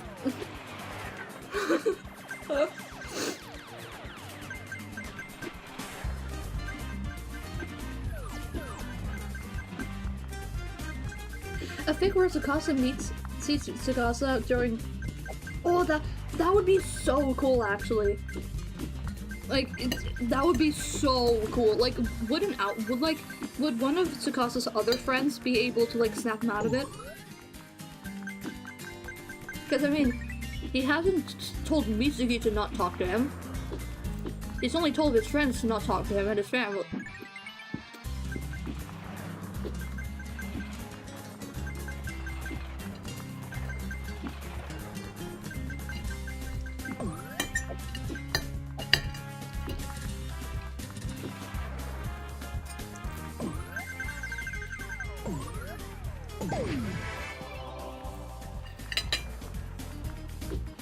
Yeah, see, did he go to school? I don't remember. I just assumed, like, I mean, yeah, probably. Maybe. I mean, we don't see it. Honestly, I think it was on, like, a weekend when they didn't have school, I would assume, at least. Like, I think if he went to school, people would have realized, and I think Tsukasa wouldn't have been able. I mean, in the Casa 7 side story, like in all the side stories, they don't mention school once, so I just assume that they don't have school, like, at this precise moment.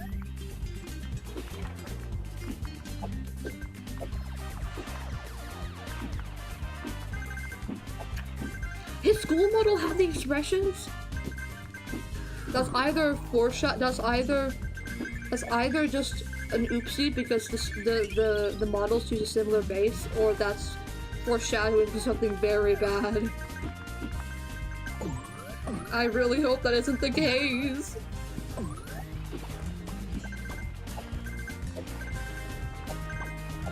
Well, it depends. Okay, on Sekai stories, you can kind of make characters get like expressions they wouldn't normally have. Like on Sekaipedia or like Sekai.best,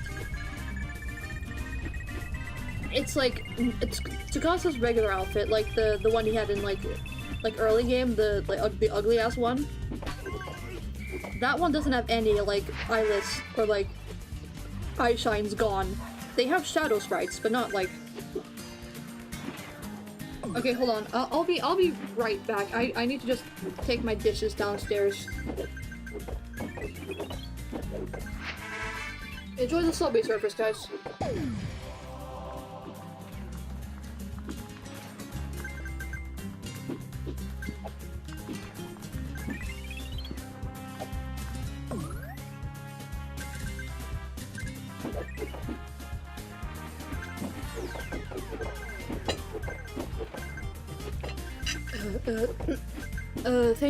Thank you guys for checking out my Swedish chicken nugget mukbang. To come back later for more Mizuki Gomen and Casa 67.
Okay.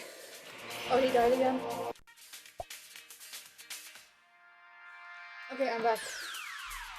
Oh, that was a doozy. Oh, I got a new high score? Why is the chat more... My dad is at football, like what? Okay, guys, okay. Okay, we had our fun, but I know it's gonna be hard, but no more.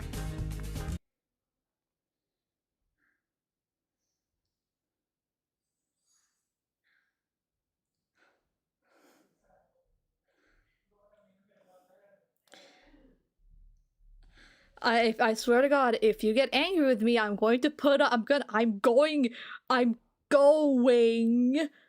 to bring up the Musume. I don't care. I'm going to do it. Don't pull my trigger. What's wrong with you? Exactly.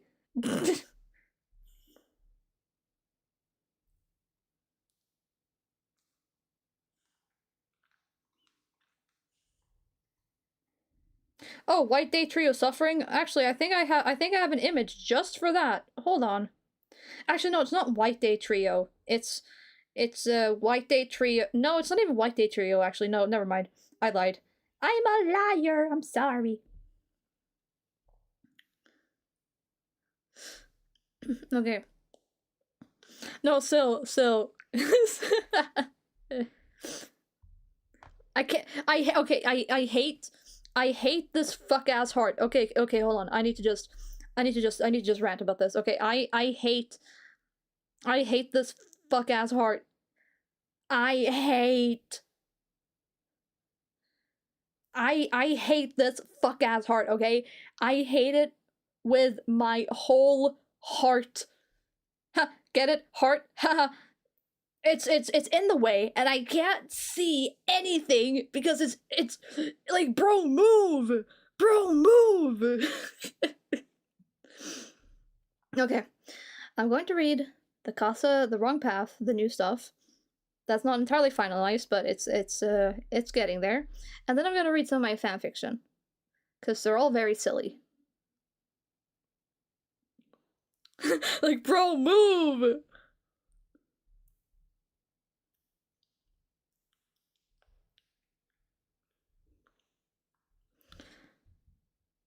Oh yeah, okay. Sakugi talks about how Ase left, and that he probably felt like he couldn't compete with Tsukasa. He smiles at Tsukasa and remarks that Tsukasa would never just get up and leave like that. This makes Tsukasa turn cold. He says that Tsukasa knows better, and that he's more serious about this. He's actually willing to see things through. Sakugi then reiterates that he has really high hope for Tsukasa, and hopes that they can continue working together. Tsukasa puts on a hollow smile and chuckles nervously, but on the inside he's screaming. And this was just some like stuff I was writing because like I just wrote like some like thoughts that I had. We're spamming the hearts. Ah! I'm gonna fucking krill you guys. /J. Okay. The once color move, bro, move. Okay. The once colorful Sekai is now gray and dull. The flowers are wilted, and the bustling sound of the harbor is nowhere to be heard. Tsukasa is silent. Guilt, unlike anything he's felt prior, starts burning inside of him. Ruri is just about to speak, but Tsukasa beats him to it. Tsukasa-kun, how are you feeling? I didn't know it could get this bad. He attempts to mutter in a light-hearted tone, but you can sense the wavering in his voice. Tsukasa-kun. Tsukasa starts trembling. I didn't know it could. Emma steps in and tries to reassure him that it's okay, but he's not listening. He's internally spiraling. I really am an idiot. Nena mutters, Tsukasa, you're not. But Tsukasa cuts her off. If I would have come here at any point, I would have realized something was wrong. He's holding back his tears. But I didn't. He's already caused so much trouble for everyone. He doesn't want to make it harder for them. And now, there's nothing left. Nothing at all. All because of me.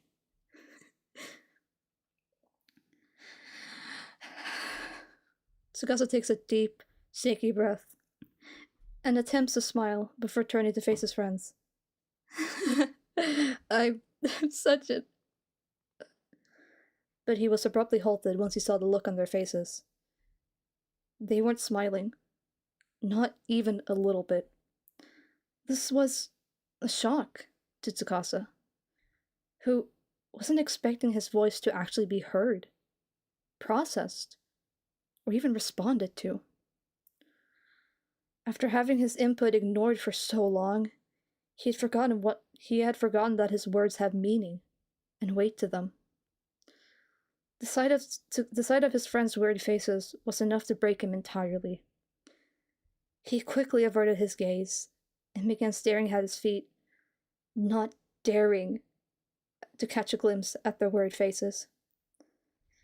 His fists were clenched so tightly, it was almost piercing into his skin.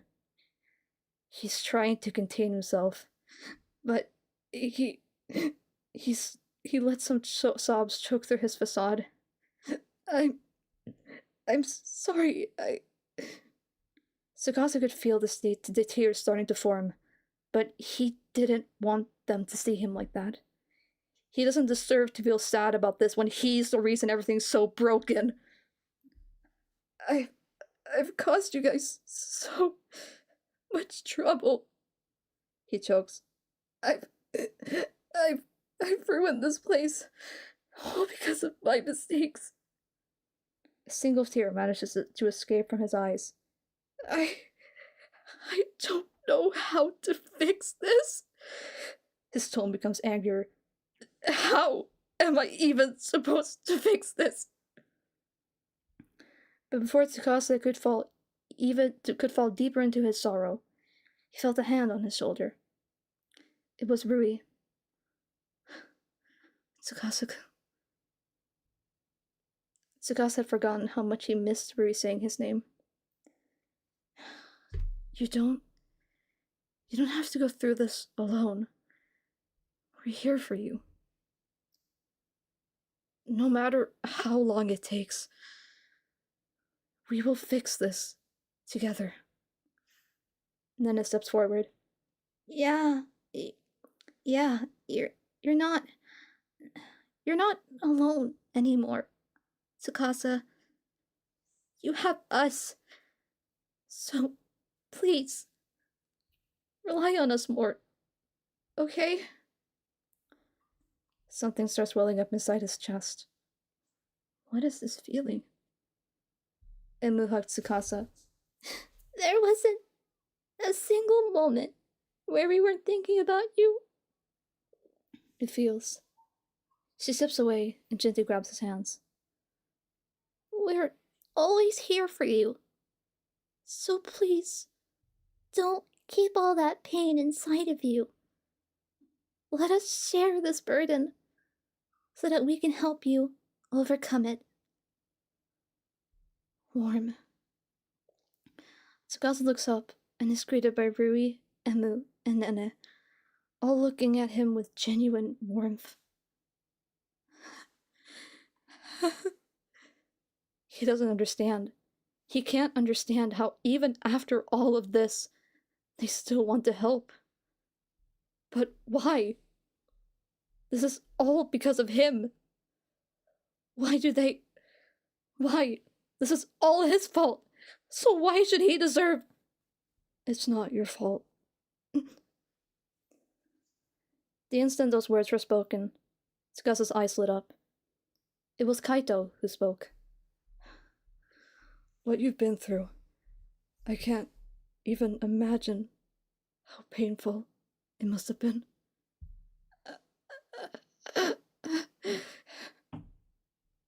Kaito gently wraps his arms around Tsukasa as he continues to choke out another sob. Tsukasa, I want you to know that we're here for you. Nene joins in. We care about you. And we love you. With our whole heart. So, please, don't keep all of it inside you. You don't have to act anymore.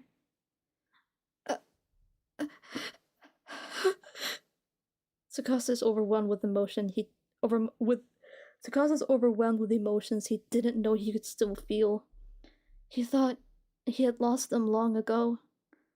But somewhere, deep inside his soul, he must still be in there somewhere.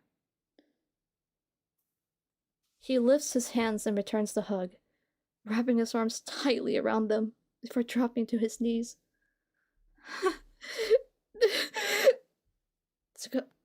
Tsukasa drops his knees. He lets out a pain-laced screech, and all the pain and hurt he's been keeping bottled up is now allowed to be heard. I don't know what I was thinking. I had no idea what was going through my head. He's barely able to speak in between his sobs. It's all so blurry. I didn't. I feel like myself.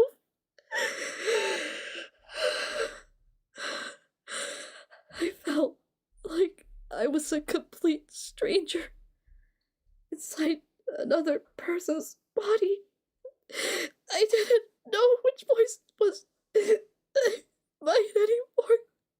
And I couldn't listen to what my brain was trying to tell me because I didn't know if that was even me anymore. And I still don't know who I am. Tsukasa, it's okay if you don't know who you are, since that doesn't change the fact that we still love you. We love every part of you. And then I skipped ahead a bit because I couldn't figure out what to write next. Is this even possible to fix? It's possible. Look. Migo holds up a singular colorful flower with colors of all the members. It's glowing, it's beautiful, it's bright, it's healthy, and it's alive. It's the one source of life and color in what would otherwise be a sea of gray. This place can be healed. It may take a while, but I want to believe it's possible. She looks over to Tsukasa with a warm smile. And I think you would too. The real you. Wherever he may be. I believe that he would agree with me.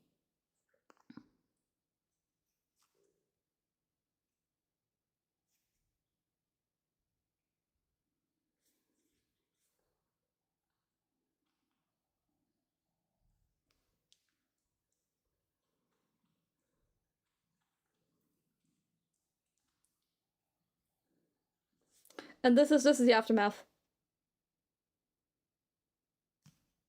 The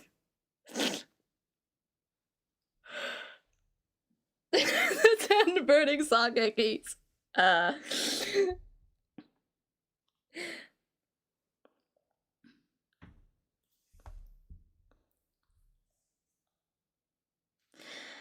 And I'm like, I should just post it on AO3, but like I've like forgotten how to write fan fiction now. It's so weird. But like it's that I feel like if after I figure out what Aussie says to Tsukasa, that's when I will be able to write, because like that's like the starting point of things going up. Okay, well, probably show canon. I mean, you could read that as platonic love, romantic love, literally any type of love. Like, honestly, familial. You could think of it as any way. All right, none of it is wrong. Hello, Starlet. The moment Aussie speaks, Mikasa is writing 88 more fanfic. Okay, you want something a little bit more lighthearted now? Maybe something a little more lighthearted. Okay, AO3.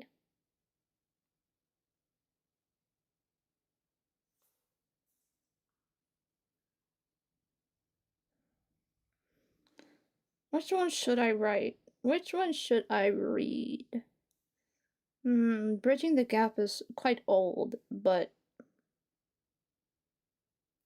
okay, I'm probably never gonna add more to this one, but I feel like this one will be fun to voice act. A bartender's secrets. Tsukasa works as a bartender in a bar located on Scramble Crossing. As a bartender, he knows many secrets that he is obligated to keep under wraps. Though sometimes, his vault of knowledge and secrets can come in handy. A collection, incorrect, of short stories about bartender Tsukasa and his many amassed secrets, and how he uses his knowledge to give people guidance in their time of need.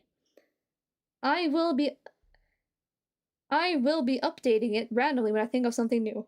It was never. All the characters are aged up and are of legal drinking age. I will be adding more chapters. Loudly incorrect buzzer. Goodbye, Mitsuki. Tsukasa was cleaning glass until he saw an orange-haired man walking into the bar. If he recalls correctly, his name was Akito. Tsukasa often sees him going on runs, or hanging out with Toya. Tsukasa has known Toya for a long time, and he was never really that talkative. That was until he starts talking about Akito. Toya always talks about Akito with such fondness in his eyes. So Tsukasa started to think of those two as sort of an item. But, of course, he's not going to make any claims. It's merely a hunch. Also, Akikasa would be good too. But I've never written any Akikasa stuff. Not really, I don't really know how to write them. Akito was walking into the bar with a wobble. He wore formal attire and appeared to be a bit tipsy. He had probably been to a party, since his tie was all loose and his hair looked like a mess. So maybe it was a particularly intense party. But it appeared as if the orange-haired man hadn't had his fill of drinks, since he took a seat next to the counter and called on Tsukasa to fetch him a drink. "Hey, waiter, give me the strongest one you've got." Alright. Akito has already had his fair share of drinks at the supposed party, but it was rather strange that he would choose to leave said party just to go get drunk somewhere else. Though Tsukasa didn't really feel the need to bring it up. Tsukasa had finished mixing the drinks and brought it over to the man. Akito took the drink and began looking longingly into the reflection, before taking a huge gulp and downing the alcohol in the blink of an eye. Akito slammed the drink into the table and let out a defeated sigh. and promptly face planted into the counter. Sir? Are you alright? I'm such a loser. Oh? How come? I saw him with someone else.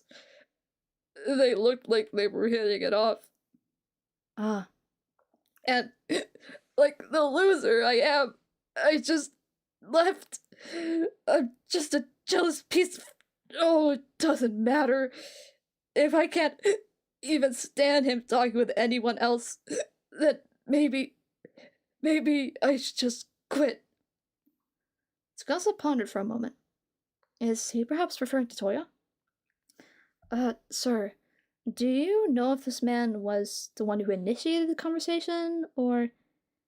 Yeah. The orange-haired man groggily looked up from the table. I don't know! Akito's eyes drifted back down. But when they were talking, he was smiling. Ah, I see. You don't suppose he was just trying to be polite? The hell if I know! Akito suddenly lashed out at Tsukasa. But he didn't... Shut up! But he didn't stay mad long, since the anger in his eyes quickly turned into remorse. He slumped back into his chair and went back face-planting the counter.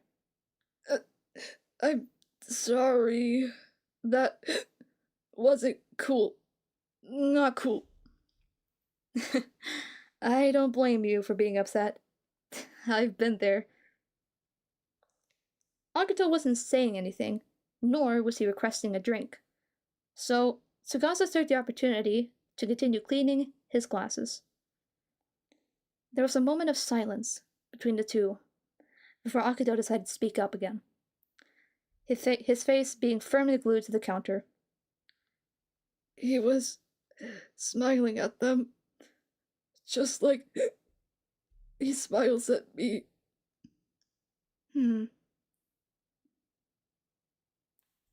Wait. Akito suddenly got a moment of clarity. Why am I telling you this? I don't even know you! That's unfortunately not something I can answer you, sir. But I'm here to listen. Ugh. Akito scoffed at Tsukasa's request, as if he was going to pour his heart out to someone he barely knows.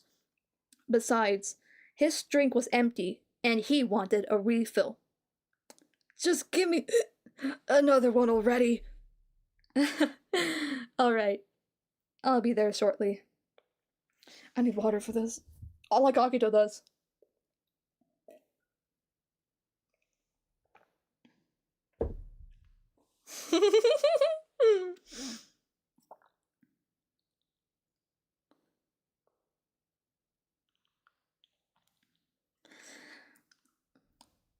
Tsukasa began elegantly mixing the drinks, and finished assembling it in record time. If Akito wasn't so tipsy, he would have probably acknowledged his skill on display. But right now, Tsukasa's bartending skills was the last thing on his mind. Just like before, the drink was gone before Tsukasa had time to realize it. Akito must have it really rough right now. He was downing alcohol like it was his only leash on life. What's happening in chat, bro? What the fuck is happening in chat? I don't understand. Oh, it's just Kaito being a simp? Okay.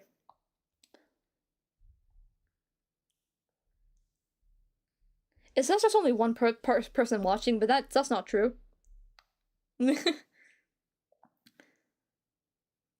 I wish he could read my mind, you know? Then he would know. Yes, that would be nice. Why are feelings so hard to describe with words? Oh? I have so many things I want to tell him. but I end up saying none of it.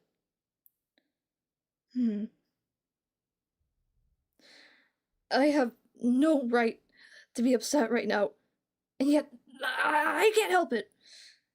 I act as if he's all mine, but even though I have no clue if he even feels the same way. Buh.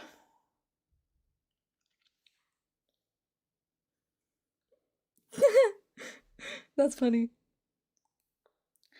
It appears as if Akito is quite unsure of the other person's feelings. Looking at this situation from the outside gives Tsukasa a strange feeling of nostalgia. He remembers being in this same exact situation, so he can't help but empathize with these struggles. I can't expect him to read my mind. I can't be mad at him when I haven't even told him how I feel. Well, what's stopping you from changing that? You like this man, correct? Akito looked away from Tsukasa, but he couldn't help but mutter back a response, even if it was embarrassing for him to admit it. Yeah, he's just he's just so everything, you know? His voice, his laugh, his personality, everything about him makes me act like a fool. You feel me? Yeah, I understand what you mean. But I don't think you should be the one telling me that. Huh? I think he would be extremely happy if you told him that. Huh? But it's so embarrassing, you know? It's so sickly and bleh. What if he... Being too scared of the future is only going to keep you trapped in the past. Agito's eyes began darting from one side to another, his face flushing a red hue still visible despite his already red cheeks. Tsukasa looked at him with sympathy. Pocket decking memes. Okay, just for that I'm gonna fucking attempt. Akito's eyes began darting from one side to another, face flushing red despite Tsukasa looked at him with sympathy. He really hopes things will get better for him. But Tsukasa couldn't dwell on it long. Someone was calling for him. Hey, Timba bartender, sir! Could you give me and my girl some more juice, if you know what I mean? Alright, I'll be over in a second. Tsukasa took one more look at the orange-haired boy, and gave him his final words of encouragement. Go get him, champ. I think you'll find that Toya feels the same way. Agito suddenly tensed up. How can you be? How do you know that's his name? Tamaku, what's the hold up, honey? The drinks ain't gonna mix themselves. I'm coming. And with that, Tsukasa swiftly made his way to the others, leaving Akito alone with his thoughts. Unbeknownst to Akito, Toya had already told Tsukasa all he needed to know. Wait, next chapter? Oh, never mind. I was like, wait, what? I thought I didn't do a second chapter, but then I did, apparently.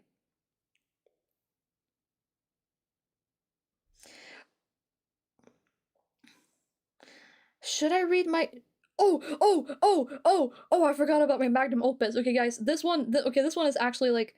This one's actually my favorite thing I've ever written. Like, literally, it's my favorite thing I've ever written. Okay? This is my Kanasaki fic. This is the fabled Kanasaki fic, alright? The one that I keep talking about all the fucking time.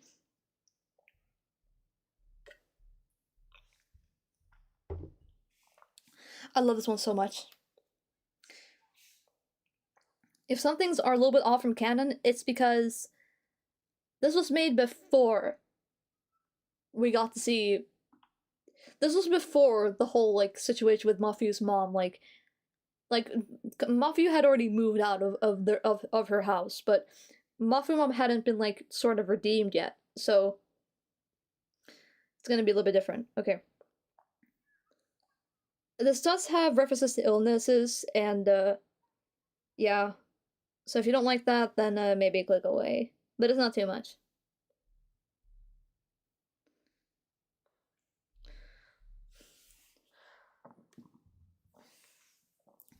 With Mafuyu trying to reconnect with her father, and the rest of N25 being off sick for the night.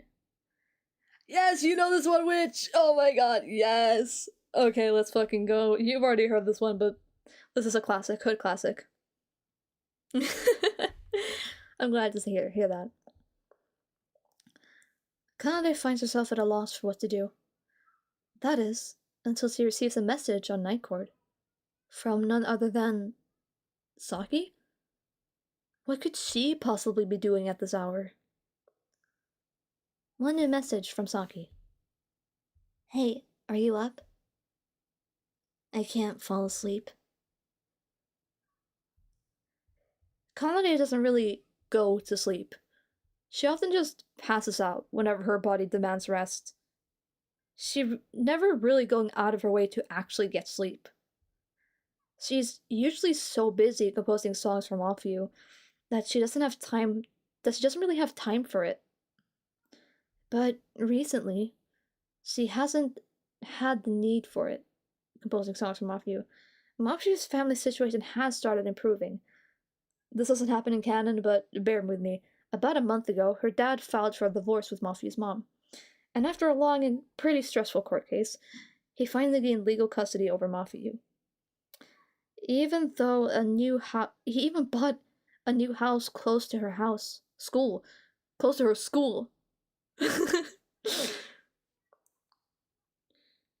Where was I? He even bought a new house even close to the school.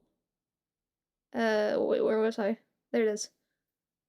And found a job close to home for Mafuyu's sake. He also retrieved all of her musical instruments that were taken from Mafuyu and brought them into the new house.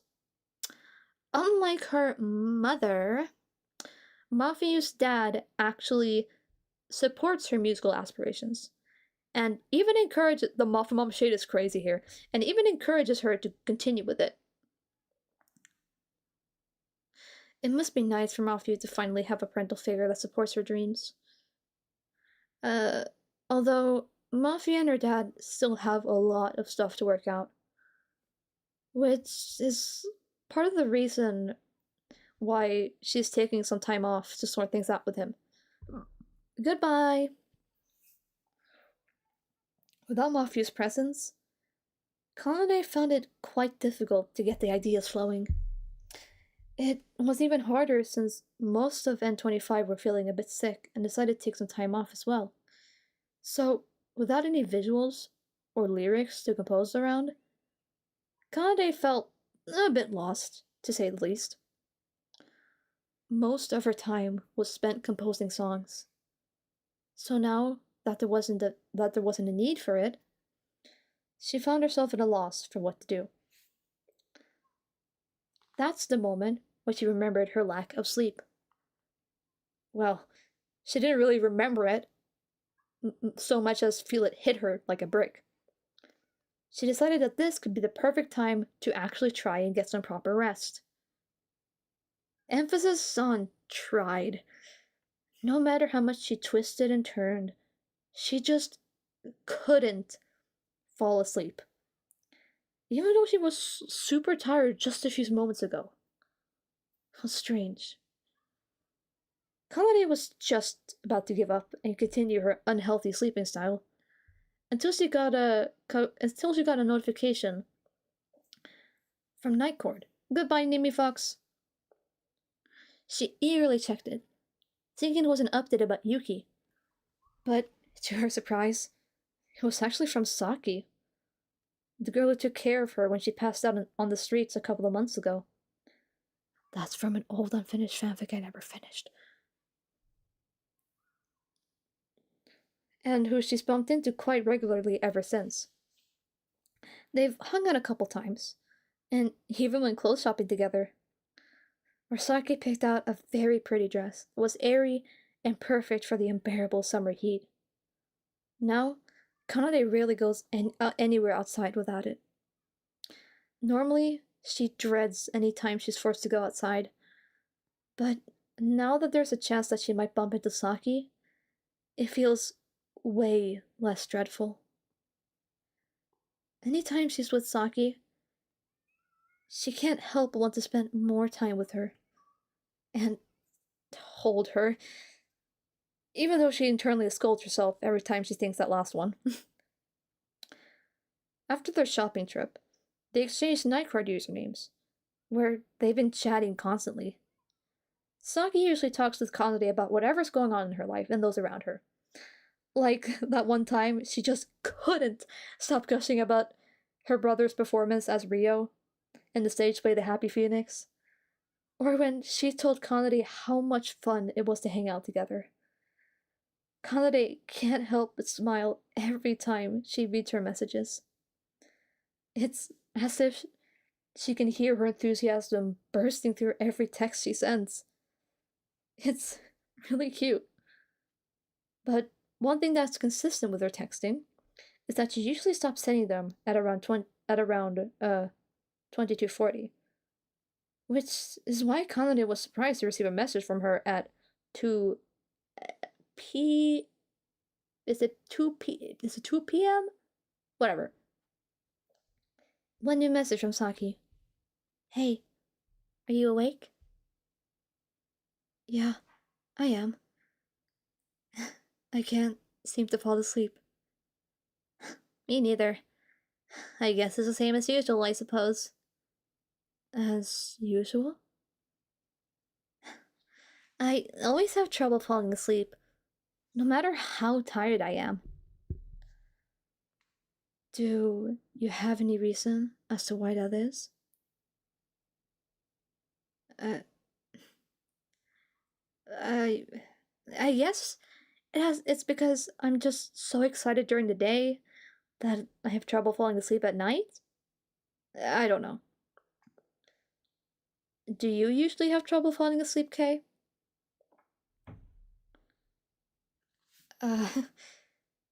Kanade doesn't really know how to respond to that without sounding weird.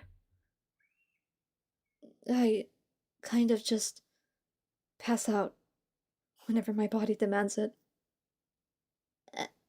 You pass out? Ugh. Kanade felt herself heat up ever so slightly with embarrassment at what she just admitted. But there wasn't really any other way she could put it. Saki's probably so confused right now. Lucky. Huh?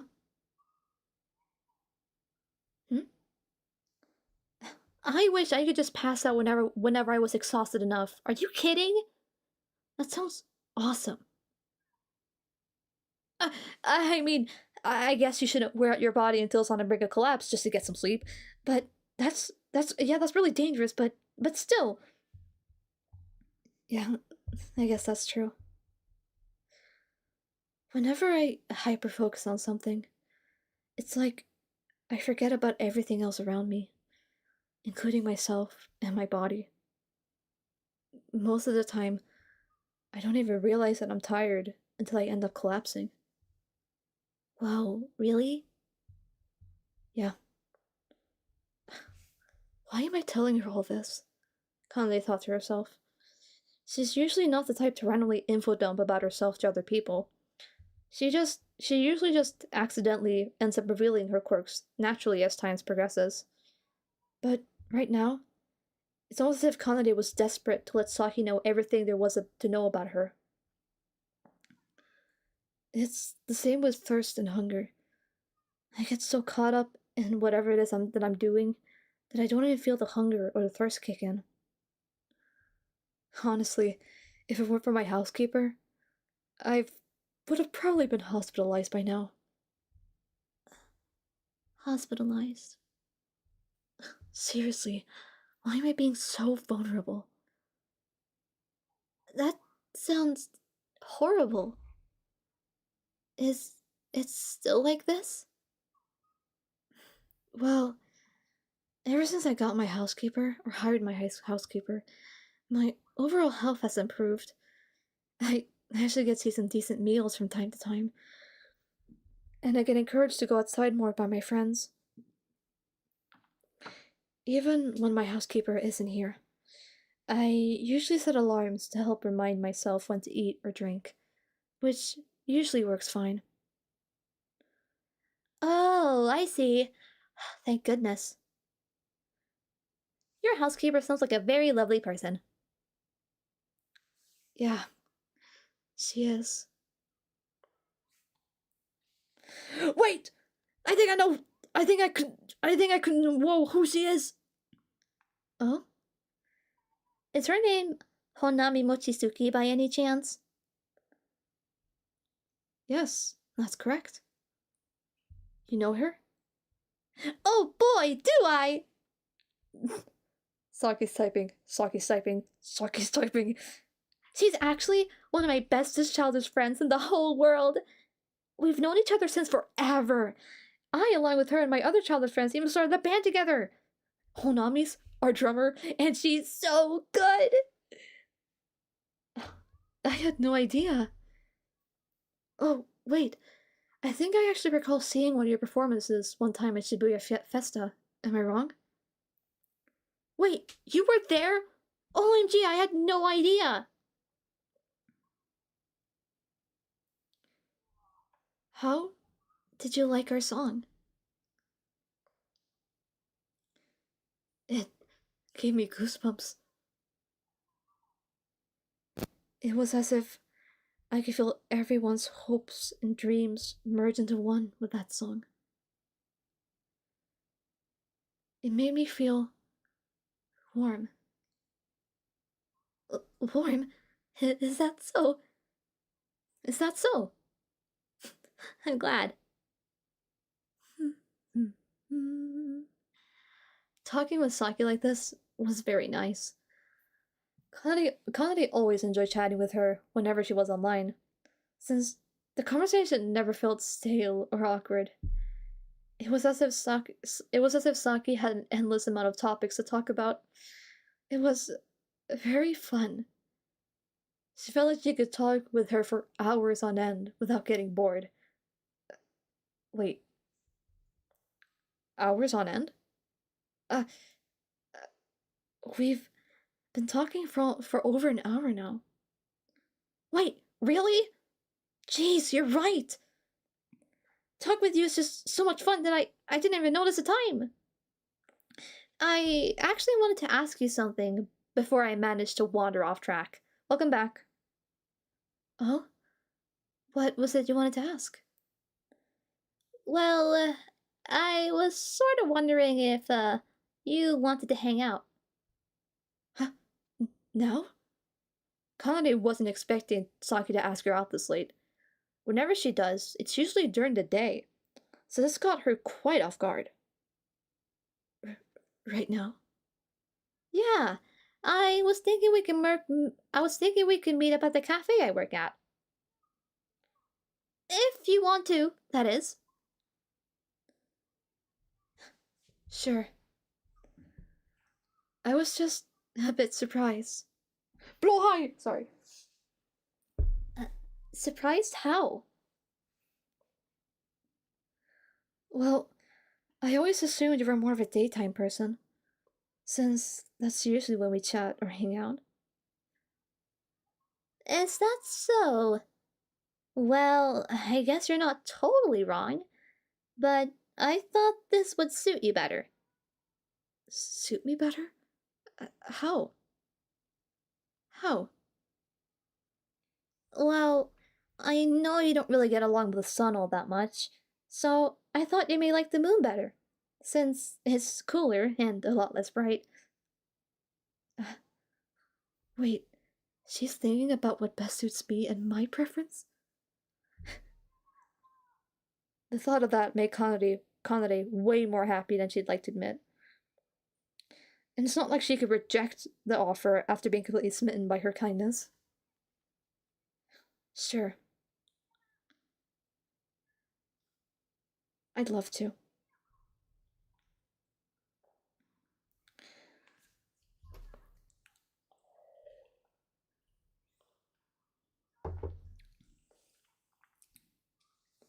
As she made her way to the cafe, Kanade made her way outside and started walking to Saki's cafe. But before she did, she put on the dress she got from Saki underneath her regular clothes. It was a beautiful and quiet night, with only the sounds of the chirping crickets in the distance. Kanade wondered what it would be like to hang out with Saki this late. Would she still be as enthusiastic and bright as ever? Hello, welcome back. Kanade was excited to find out. She made her way to the cafe. She saw Saki enthusiastically waving at her. This sight made Kanade quicken her pace ever so slightly. Hi, Kanade. So happy you could hang out today. Or, maybe I should say, hang out tonight instead. Hey, don't mention it. So, what did you... That's so sweet. You spent 8 to get back. That's so nice. Hey, don't mention it. So, what did you have in mind? So, Saki suddenly got a mischievous smirk on her face. You'll see. What do you... Oh! Saki enthusiastically grabbed Kanade's hand and started gently tugging her along as she took the lead. Her pace started off calm, but soon enough, she found herself getting dragged along more and more by her. It was almost as if Saki couldn't contain her excitement and wanted to get to the place as quickly as possible.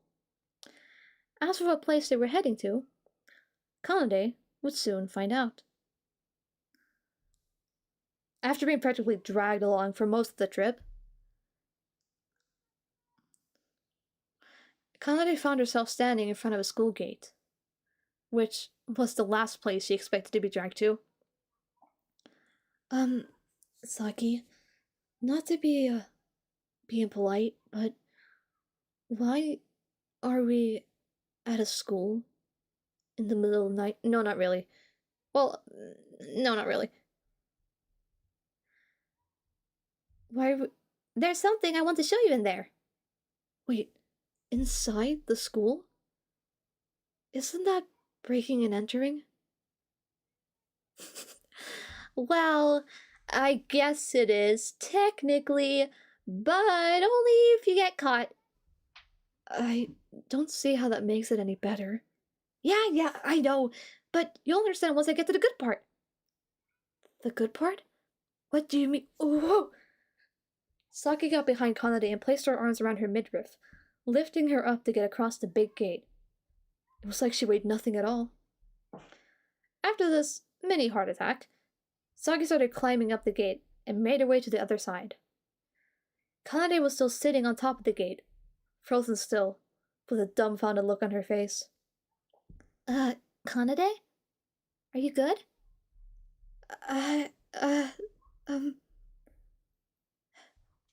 Oh, I know. Don't worry. Huh? Saki opened up her arms as an invite for Kanade to jump into them. Jumping into Saki's warm, kind embrace? Kanade just couldn't say no. So, with a flustered heart, she made her way down the gate and landed in Saki's arms. As expected, it was as warm and gentle as she could have imagined. Hold on, I need to close my window.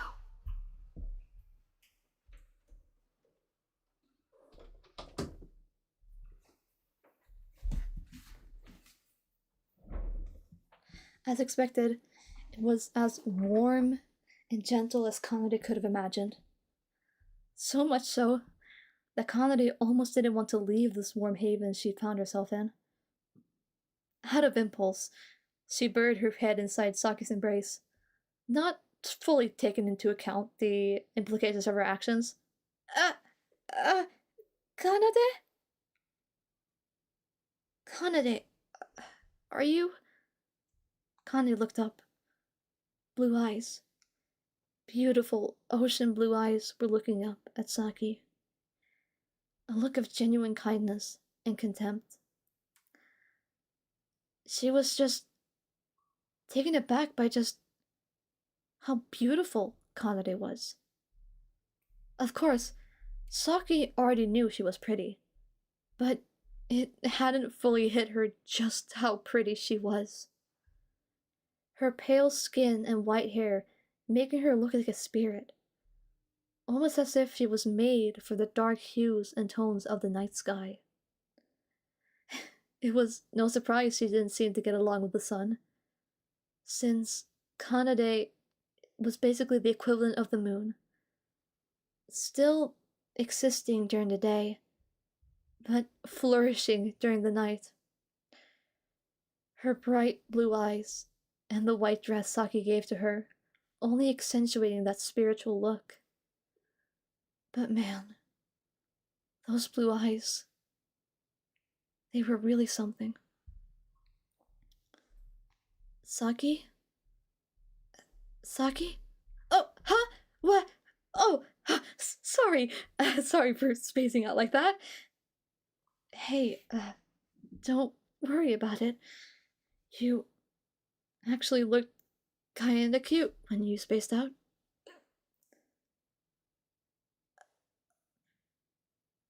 What did you get all spaced up for exactly?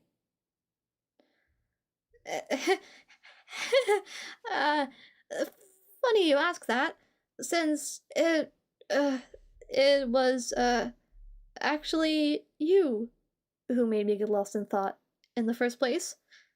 Uh, because I couldn't get over how pretty you were. uh, both of them were a complete mess at this point. Both of them being flushed a bright red and trying their best to avoid eye contact. They knew that if they stared into each other's eyes for too long, they would never be able to snap out of their trance. Knowing this, Saki finally broke the silence and got back to the matter at hand. Anyway, the thing I wanted to show you is just up ahead, so let's go! Saki once again grabbed Kanade's hand and started tugging her along, this time up a few set of stairs. Even though Kanade was being dragged, she still found herself out of breath. Once they made it to the top, she really needs to get out more.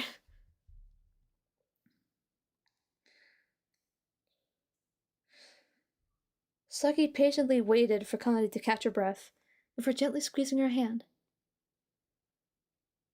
Kanade, look up. What? Oh. Oh, wow. Twinkling stars and shooting stars as far as the eyes can see, all leaving a trail of color behind as they fell down to the earth. It was a once-in-a-lifetime sight for sure. Kanade had no idea the world could be so beautiful. Saki, is this what you wanted to show me? Saki looked over at Kanade and gave her a warm reply. Yep. I thought the school rooftop would be the best place to see them. So, how do you like it?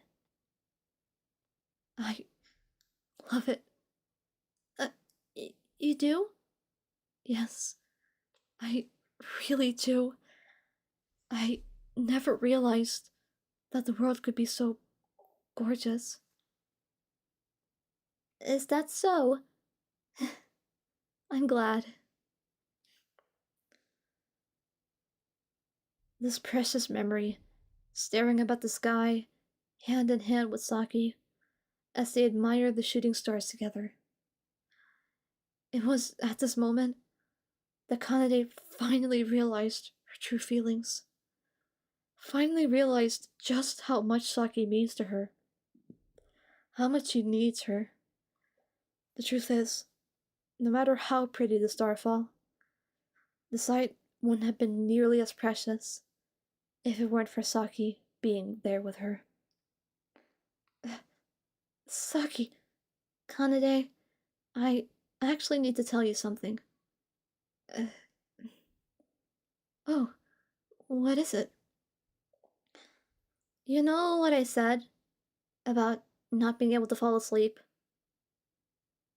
Yeah, something about how you would get so excited during the day that you wouldn't be able to sleep at night?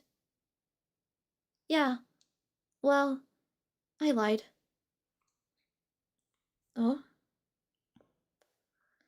Kanade took a glance at Saki, who was now staring up at the stars with a melancholy look on her face, as if she was reminiscing on a painful memory.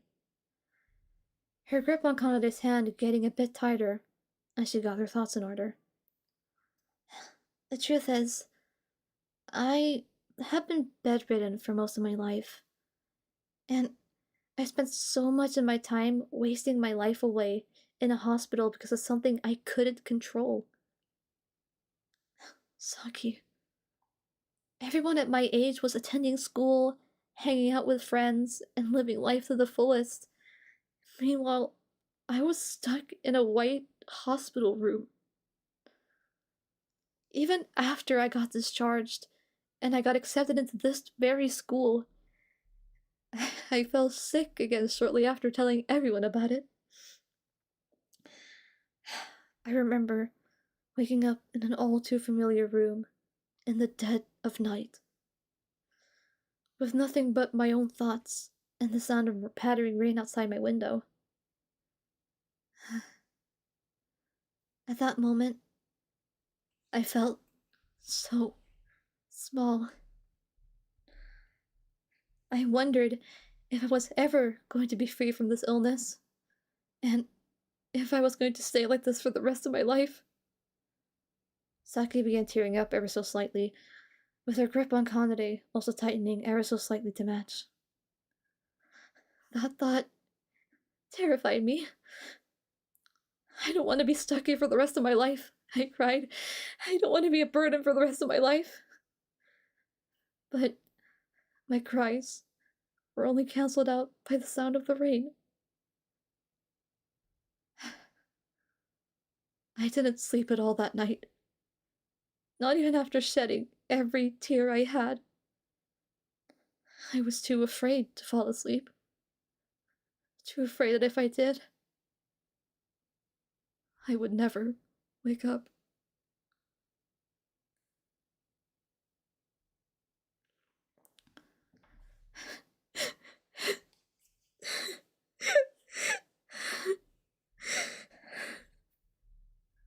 Saki was crying, her tears sparkling as they dripped from her eyes, though her face remained neutral, maybe even a bit relaxed after getting it all off her chest. The truth was, Saki didn't even realize she was crying. Kanade couldn't help but want to hug her at that moment. She wanted to give Saki comfort in her time of need, much like Saki has done for her all those times. She usually doesn't act out on those thoughts about wanting to hold her, but right now, it just feels right. Oh, thanks. Kanade positioned herself opposite of Saki and gently wiped away her tears, opening up her arms to see if she was open for a hug. Saki quickly caught on and fell into her embrace, in which Kanade placed her arms around her back, later placing one hand on her head and patting it softly.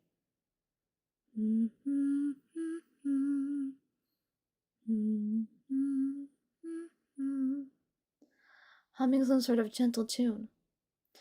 In turn, Saki began twiddling with Kanade's long, beautiful white strands of hair. They stayed like this for a while. Saki wasn't crying anymore, but she wasn't letting go. Though, Kanade didn't mind. This moment was precious nonetheless. So, That's why you have trouble falling asleep at night. Mm-hmm. Is it like this every night? Huh? Well, not always. It's just, even though I've been discharged for a couple of years now, and the chances of that happening are very low, the fear still exists within my subconscious. Okay, I see. Kari then softly spoke up. Saki, what you said before about being a burden, I don't know if you still think like that or not. But personally, I could never picture you as being a burden to anyone. Huh? Not when you give so much joy to those around you. Not when you've given so much joy to me. But I also don't blame you for thinking that way. Huh? I've hurt someone really dear to me without meaning to. And now it has affected that person permanently. I always wanted to help people, but I had now managed to hurt someone who I thought I was helping. That really scared me. I felt like if I don't continue helping people to make up for it, I'd be better off disappearing, so I don't risk hurting anyone ever again. Kanade. You know what I said before? About being so hyper-focused that I forget to take care of myself? Yeah? Well, it's partially true. But a part of me also thinks I'm subconsciously not taking care of myself because I feel like I don't deserve it. Which is probably why, when we first met, I was so hesitant from receiving your care. I mean, I hadn't done anything to warrant that kind of kindness and compassion.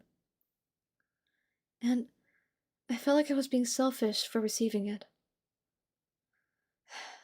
But that's when I realized something about you. Something that I really admire about your character. It's that you're always kind, no matter what. Saki? Uh, what is it? Kanade gently let go of the embrace, grabbing both of Saki's hands and intertwining them with her own, firmly lifting them upwards towards their eyes. The sight of Kanade's warm smile greeting Saki as she looked up to see what was going on. Kanade, on the other hand, was still firmly looking at their intertwined fingers, with a certain fondness to her, expression that Saki couldn't describe. Kanade's beautiful white hair and blue eyes, illuminating the night sky brighter than any of the shooting stars. Kanade then looked up into Saki's eyes with the same gentle expression and spoke up. Even though I've only known you for a couple of months, you still mean the world to me. I'm so happy I met you. Every day spent with you has become a precious memory to me. And I can't picture myself in the future without you by my side. Kanade let go of one of Saki's hands and placed it on her cheek, gently caressing the curvature of it with her small, soft fingers. Saki, I think I figured out the reason why I couldn't fall asleep today. Uh, uh, what was it? I couldn't stop thinking about you. They were now just inches apart from each other. Saki, I'm in love with you.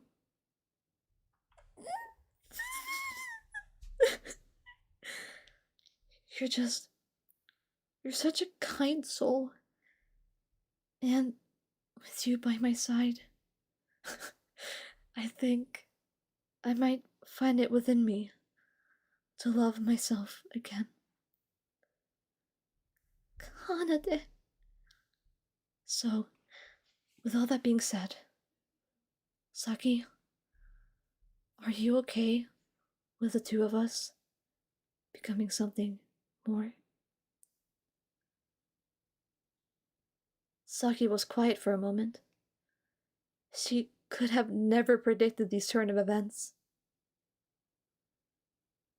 She never expected Kanade to confess first. Saki smiled and placed her unoccupied hand on Kanade's cheek, gently caressing her soft, pale skin. What kind of question is that? Of course I'm okay with it. After all, that was the whole point of this outing. Wait, what? Without any time to process, Kanade felt Saki's warm lips against her own. Was this all planned? It doesn't really matter. After a short moment, Kanade let herself lean into the warm and tender kiss, hoping it could last forever. In this moment, Kanade allowed everything else to fade away. All except for her, Saki, and the stars. Notes. I am so normal about them, I swear. Please believe me! So anyway, you guys can probably understand why I'm obsessed with Kanasaki.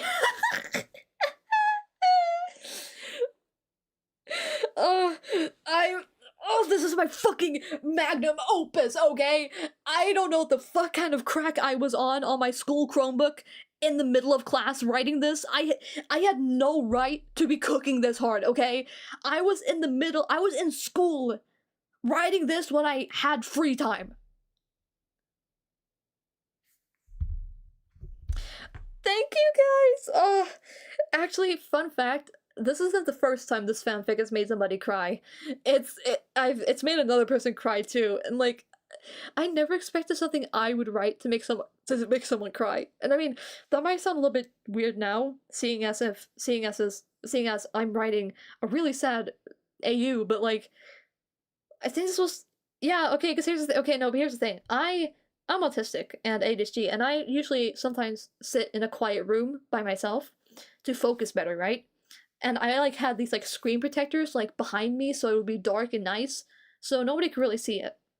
But I would be lying if I said I didn't sometimes write it, like, just in class. But, like, nobody cared. Nobody gave a shit. They were really cool. Yeah, the wrong path, AU. I have more fanfiction. Not nearly as good as that one, but it's like, ugh. I'm not gonna read this one because it has maybe some stuff that, maybe not everybody fucks with. If you want to read more of my stuff, just maybe leave a kudos on some of them. Now let's enter the silly zone with Mets Make the Gay Come Out to Play.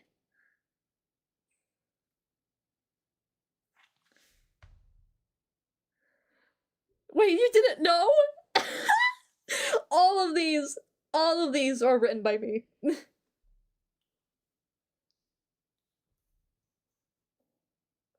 my yeah.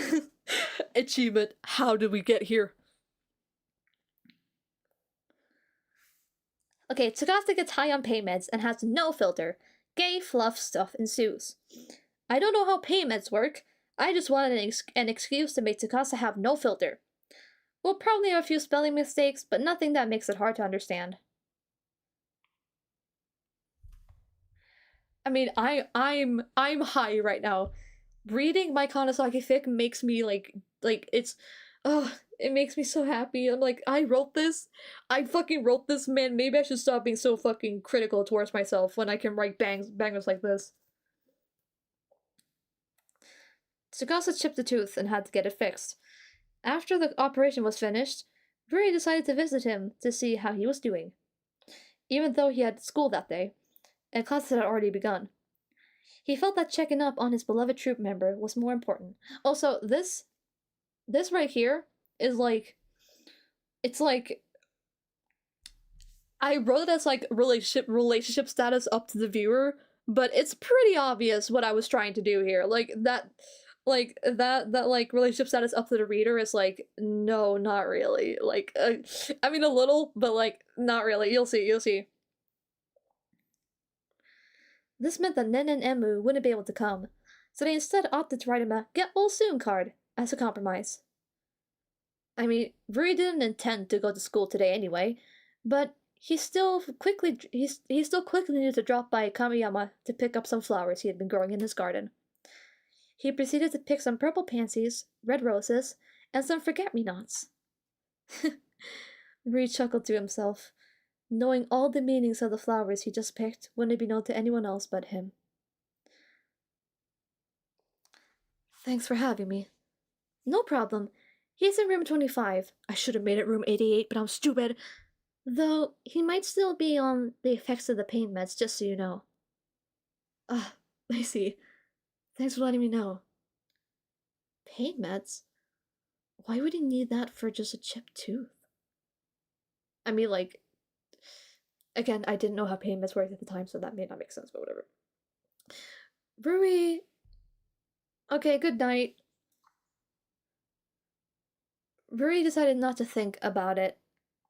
Don't have nightmares like Tsukasa does. Don't have nightmares where something constricts your neck and then pops your head off. I hope you dream about your favorite ship kissing. Yeah. Ruri decided not to think about it too much. He was more preoccupied thinking about how his love was doing. Or, at least, that's what he likes to call Tsukasa internally. Have yaoi-ful dreams. He made his way to room 25 and gently knocked on the door. Tsukasa-kun? I'm coming in. When Ruri opened the door, he saw Tsukasa was staring at his hands in amusement, repeatedly opening and closing his palms. Whoa, when did those get there? That's crazy. Oh, hi, Ruru. When did you get here? Ruru, I got here not. Oh no, don't. No, this was written like 1 year before Casa 7. Don't you dare. I got here not too long ago. I just wanted to check on you. See how you're doing. Me? Oh, I'm doing just peachy. Well, maybe I am a teensy bit upset at myself for getting hurt. But now that you're here, I couldn't feel any better. I see. I'm glad. Tsukasa is so sweet. Even when he's high, it hurts. I actually have something for you. Oh? For me? Rui pulled out the bouquet of flowers he had picked not too long ago. This is for you. Tsukasa's eyes suddenly lit up as he saw the bouquet of flowers. His pupils were practically black from how dilated they were. Oh, how pretty. Wait, aren't these the flowers that grow in your garden? Yeah, I picked them just for you.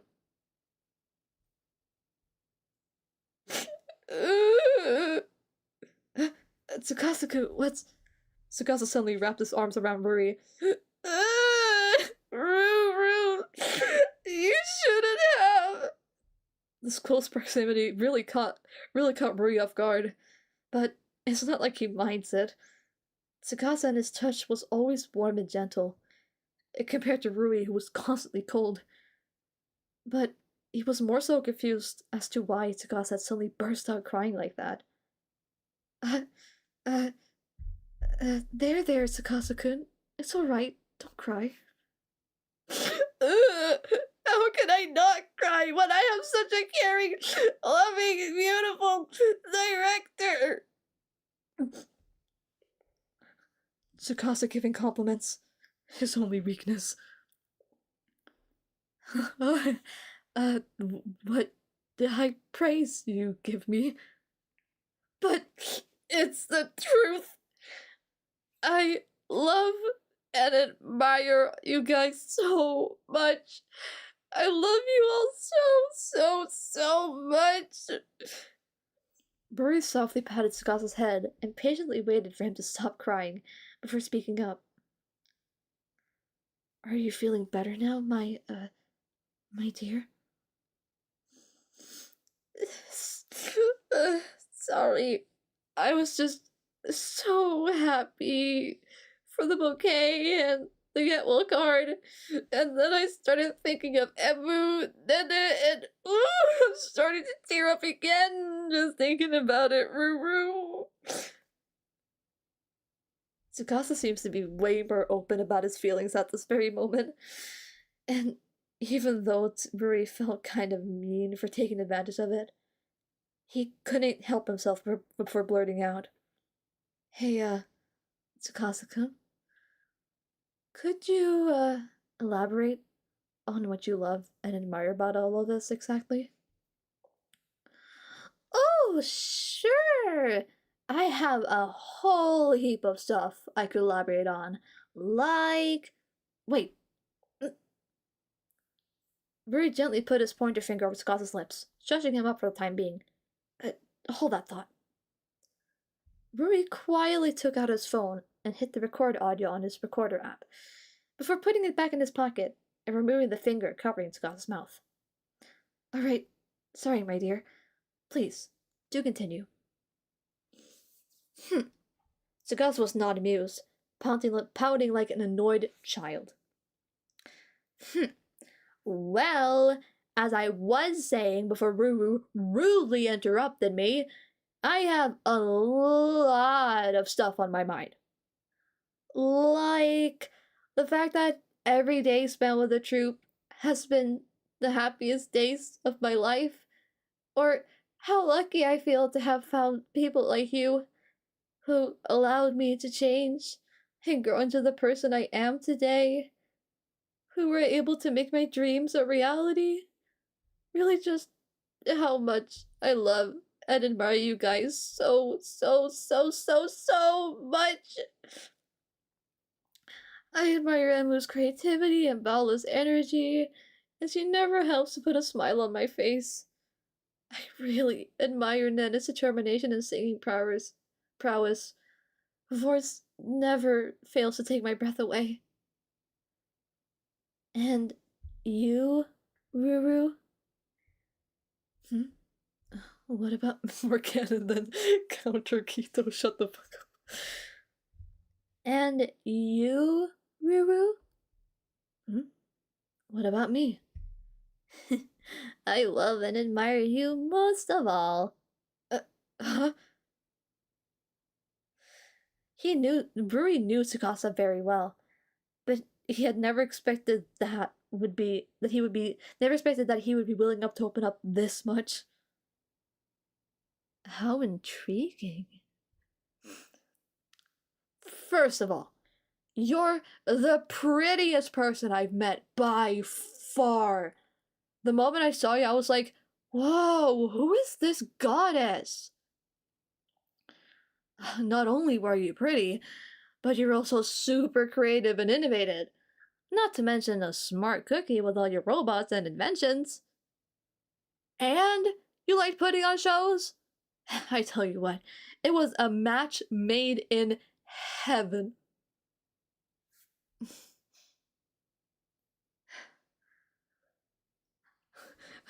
She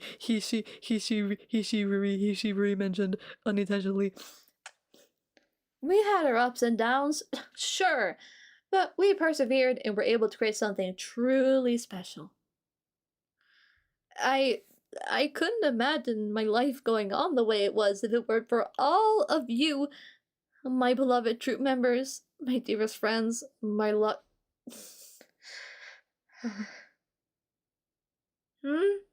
Ruru, what's wrong?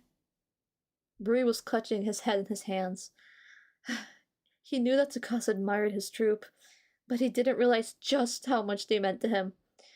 It was almost too much to handle. Oi!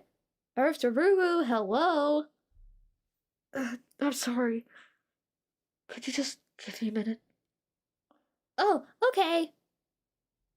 1, 2... Tsukasa began counting up from 1 to 60, while Ruri was trying to regain his composure, with lackluster success. Ding! Time's up, Ruru! It's been a minute already. Already? Yep. I see.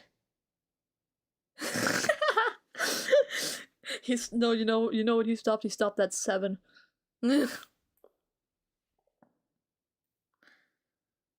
You really like all of us, don't you? Mm-hmm. I like you all a whole ton. And I especially really love you, Ruru.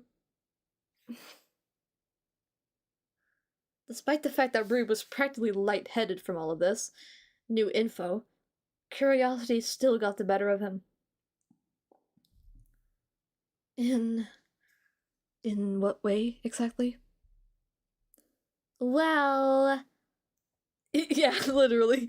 Well, you should probably already know this by now, but if you don't, then I don't mind giving you a refresher, since I'm just such a compassionate person. You sure are. Firstly, I love being around you, and there is never a dull moment when you're around. Anything else? There sure is. I love your voice. It's so crisp and soothing, and whenever you call my name, I get butterflies. Oh? Is there anything more you'd like to say, Tsukasa-kun?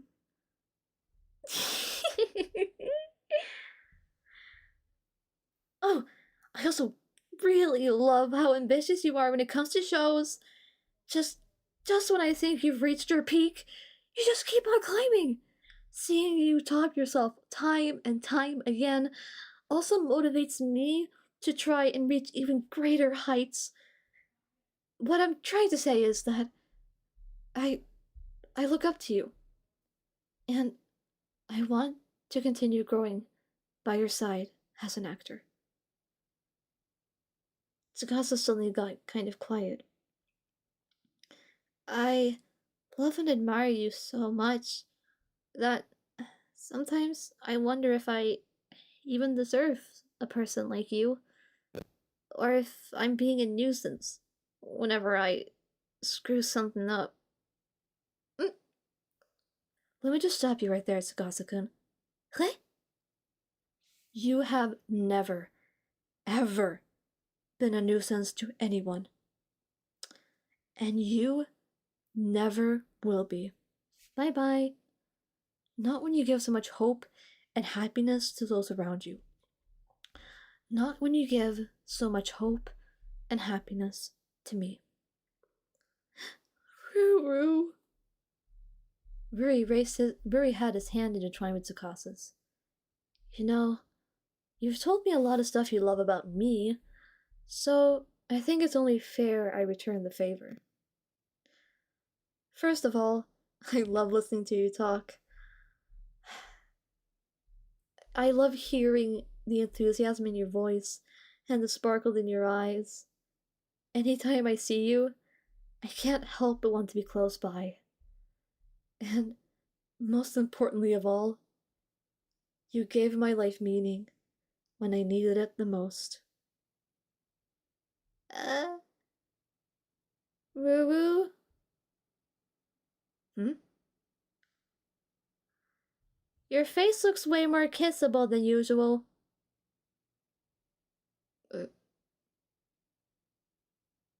Huh?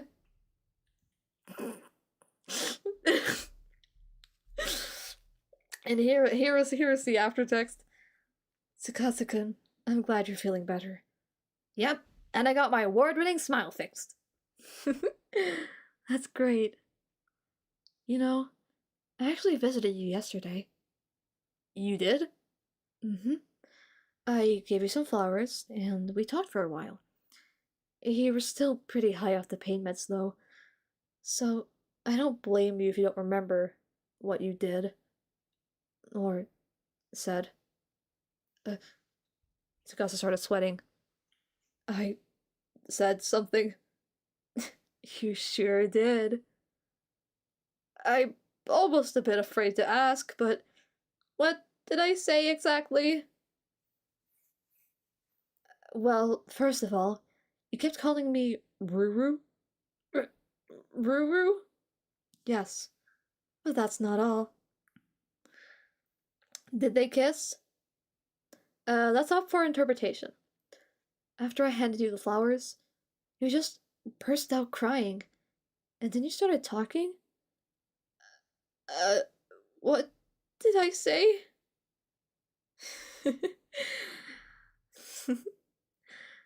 I think it's best if I let you do the talking. Because he recorded it, so he's playing it back! Ah! I'm gonna fucking kill something. Kiss, kiss, fall in love.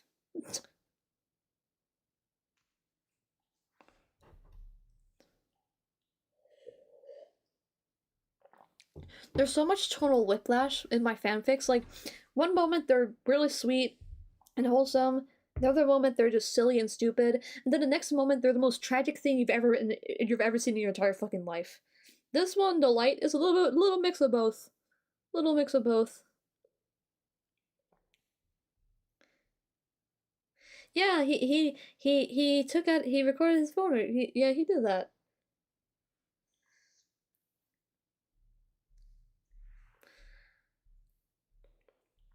I'm going to do The Light. It's a middle school fic. It's a middle school fic. It's middle school Rui and Tsukasa. Get ready for angst. And slightly unwholesomeness too. Yeah, that's usually what happens when I get interested in something. I just keep going and going and going, and then I'm surprised that I'm drained afterwards. Like, bitch, you've been sitting and talking for 3 hours. No wonder you're drained. But I love it though. Okay, but it's gonna start with Rui angst first. Yeah, I see. I saw you the first time. You don't need to say it twice. You don't need to say it you don't need to say it 3 times.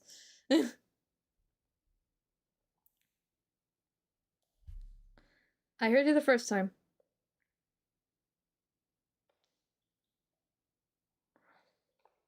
Okay. Rui is a gifted child. He's clever, smart, and never has to study for school.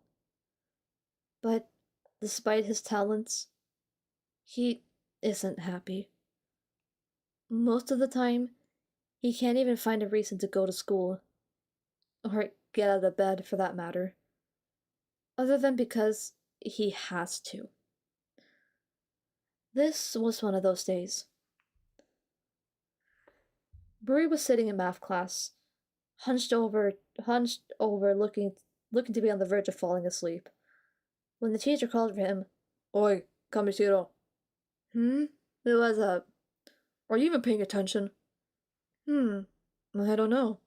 Am I? Here we go again. The teacher points to a math problem on the whiteboard. 2x plus 5 equals 3x. Well then, if you actually were paying attention, how about you solve this problem? Oh, that's easy. Since we have to have the x's on a single side, I'll just I'll just subtract 2x on both sides, so we get 5 is equal to 1x, which is the same as writing it as 5, which is the same, okay, which is the same as writing it like x equals 5, which means the answer to this question is that x equals 5.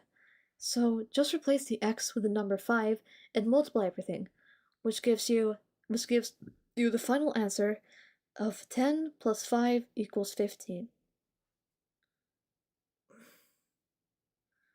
That's correct, Kamishiro. So I was paying attention, huh? Who knew? Bree could hear the back row quietly scoff at him. Probably because they were so tired of seeing Bree be so smug when it came to showing off his smarts. But honestly, Bree couldn't care less. Welcome back! I'm reading another fic. It's, Yazoo. Lickstreet's back. Tell a friend. I'm reading, another fanfic. It's Middle School Bree Casa. And, it has some angst in it, so, beware.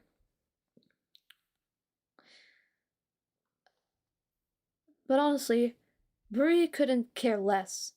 It's not his fault that they're dumb, and quite frankly, the teacher's condescending tone when talking to him doesn't really evoke any positive emotions either. So his smug attitude is well justified. Or at least Rui thinks so. The lesson just went on and on and on for seemingly all eternity. Bree would check his phone every so often to see how much longer he would need to endure. But whenever he checked, it wouldn't have changed at all. It got to the point where Rory almost contemplated if his phone was broken. But he knows that's not the case. The talking from behind, the talking from the teacher, the chatter from the classmates, the pitter-patter of rain outside, it was too much. He couldn't stay here anymore. Also, if you couldn't realize, this Ruri has autism. His hand rose up, beckoning for the teacher's attention. What is it, Kamishiro? Can I use the bathroom real quick? No, you have to sit here and listen like the rest of your classmates. But you already know that I understand how this works. I've proven to you time and time that I get it. Please, just let me go. I promise I'll be back quick. Fine, but you better be really quick. I said I would, wouldn't I? And with one last smug remark, he was finally out of that godforsaken classroom. Every second spent there is like torture. The constant noise, the constant chatter, the constant buzz and the flickering lights. It makes him want to throw up. Bree slid the door closed and began slowly walking away from the classroom. Finally, I'm out for that godforsaken place. I really don't want to be here. I'm probably just going to go. Why is everything so blurry all of a sudden? Wait, when was the last time I... Bree collapsed onto the floor with a loud thud.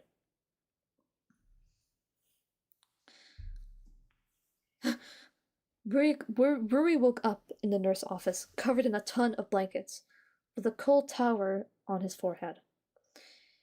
He was still pretty dazed and confused as to what was going on, but he could hear some muffled sounds of what he assumed to be someone else. Oh, you're awake! Oh, thank goodness. Bree was greeted by a blond boy wearing a mask. He couldn't get a detailed look at him, though, since Rue's vision was still a bit blurry. But when the figure began focusing, Rui noticed that the boy appeared to have peach-tinted hair tips, and freckles. His skin was a nice tan hue, and his eyes were a stunning hazel color that sparkled like no other. Most likely in part due to the rain settling outside and the sun starting to peek through the clouds. But nevertheless, this boy was really bright. He had never seen him before.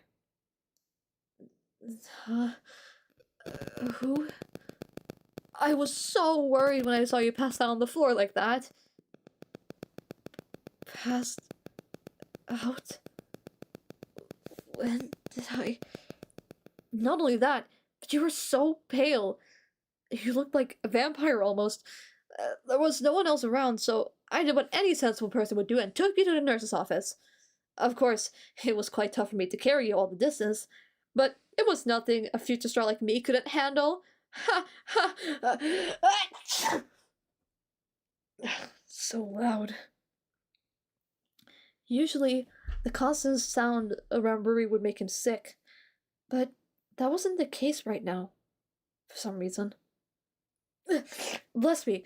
Anyway, the nurse wasn't here, so I decided to make herself at home.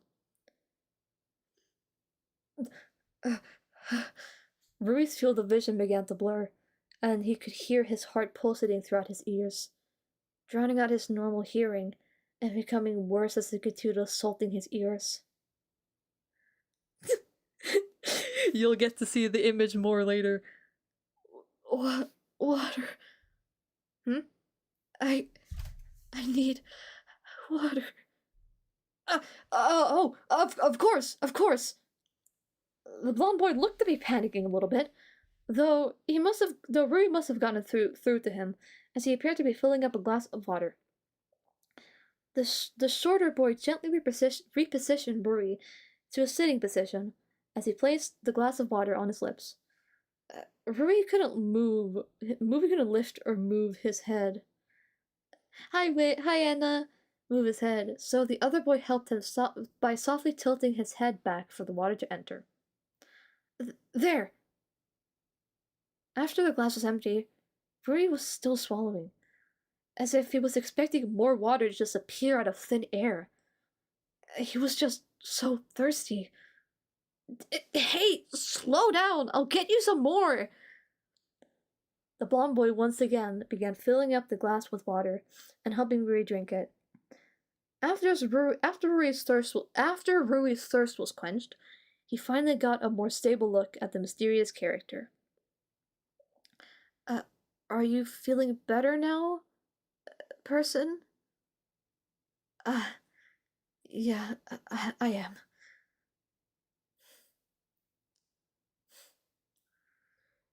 Rui can't remember the last time someone has acted so normal around him. Usually, the rumors about him being a mad scientist who exploded puppies for fun would turn people off. But right now, he can't sense a single hint of judgment from this person. So, my name is Tenma Tsukasa. And you are? So much for not being judged. Rui had a hunch that the moment he uttered his name, the attitude from this person would do a complete 180. But it's not like he had a choice. Rui put on his usual smug-sounding tone. My name is Rui Kamishiro. You've probably heard about me before. I'm kind of infamous. But to Rui's surprise, Tsukasa just tilted his head in confusion. Kamishiro Rui. No, not that I can remember. Wait, does this person genuinely not know who I am? Oh, wait! I do actually recall hearing about you. Here we go. But, to be honest with you, I think that's just a bunch of baloney. Huh? I mean, come on. Mad scientists who explode puppies for fun? Yeah, right. I don't buy it. From what little I've seen of you, those nasty rumors don't apply at all.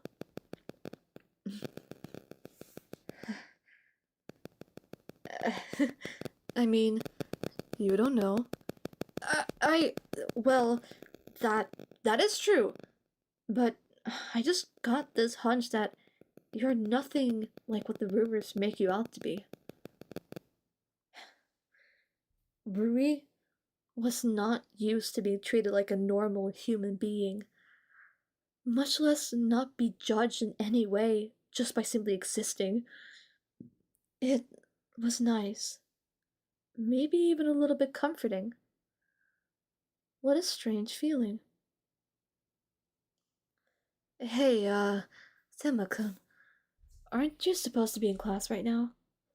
Uh, well, yeah, but I kept sneezing, so the teacher told me to go to the nurse's office. Trust me, I want to be in class right now so I don't risk missing anything important, but what can you do? Oh, so is that why you're wearing a mask? Yep. I don't want you catching my cold. That wouldn't be a good first impression. Tsukasa-kun, you've already made a really good first impression. You'll know later. Oh, you think? Mm-hmm. From what little information you've given me, it shows that you are kind, compassionate, and caring for others. I mean, you helped a complete stranger despite being sick yourself. If that's not a good first impression, then I don't know what is. Uh, uh, but of course, a star such as myself wouldn't dare to leave a fellow student in such a state. Uh, uh, Ruri could have sworn he saw a pink hue spread across Tsukasa's face, but he couldn't know for sure with the mask on. Ruri unintentionally began spacing out. He was completely focused on whether or not Tsukasa was blushing. He really wanted to know. Out of impulse, Ruri lifted his hand towards Tsukasa's ear, removing the strap holding it in place, revealing the flustered face of the blonde boy. Not only that, but Ruri also noticed many more details about his face, like the fact that he had way more freckles than he had anticipated, or how his lips were a nice shade of peach. Wow, you're really pretty. Uh, um? Hmm? Uh, Wait, did I say that out loud? Tsukasa. Anyway, I should probably also get some rest now. I mean, I am sick after all. I'll still be in the room if you need me. And with that, the boy went to the bed behind one of the curtains. Yeah, literally, and closed them shut, leaving Ruri in awe at what he just experienced. It had been a while he had met someone who didn't judge him based on rumors, or think negatively of him in any way. It was really nice. Tsukasa was so kind. It felt so warm, and Ruri could feel his temperature rising ever so slightly, his face flushing the same pink hue Tsukasa wore not too long ago.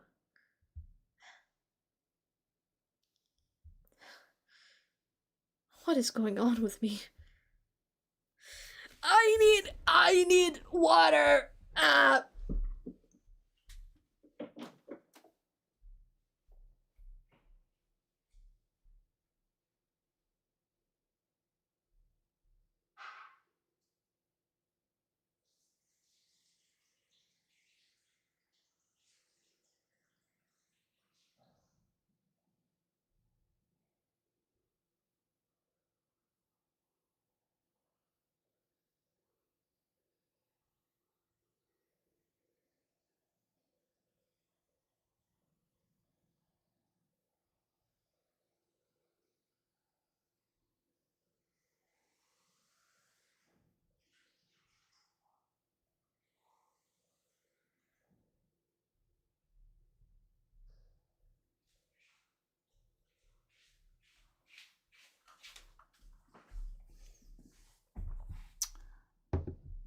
Okay.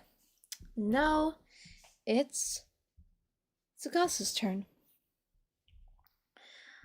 Tsugasa finds the boy passed out in the hallway that he's never seen before.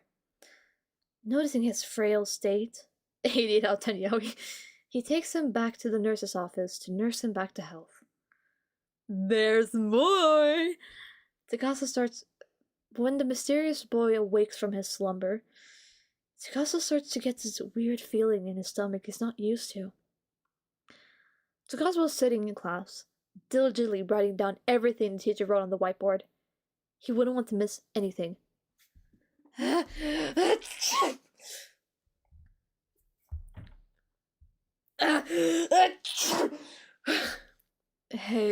Dema.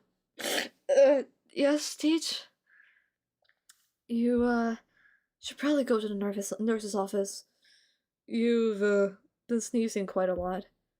No, it's okay. I had to kind of Tsukasa sneezes really fucking loudly, even when it's not too bad. Okay, you really need to go to the nurse's office. Your sneezing is disturbing the whole class. Damn me, my loud sneezing! I don't want to miss out on anything important. Tsukasa 1,000,000% has dad sneezes. That's just canon. That's canon. One of Tsukasa's friends whispered to him, Hey, Tsukasa, if it stresses you out so much, I'll just take a picture of the whiteboard and send it to you on night card afterwards. That way you can still write everything down. That does ease his stress a little bit, but it still doesn't account for all the other variables that could come into play. Like, what if the teacher mentions a test they need to study for? Or what if they mention something important without writing it down? Or what if he mentions an assignment? That would mean Tsukasa would have to finish it at home, but that means he'll be behind schedule compared to the rest of the class. Yeah, that would be greatly appreciated. Despite his inner— Hi! Benson! Despite his inner turmoil, Tsukasa didn't want to bother the rest of the class just because he was overthinking things again. It's not like it matters.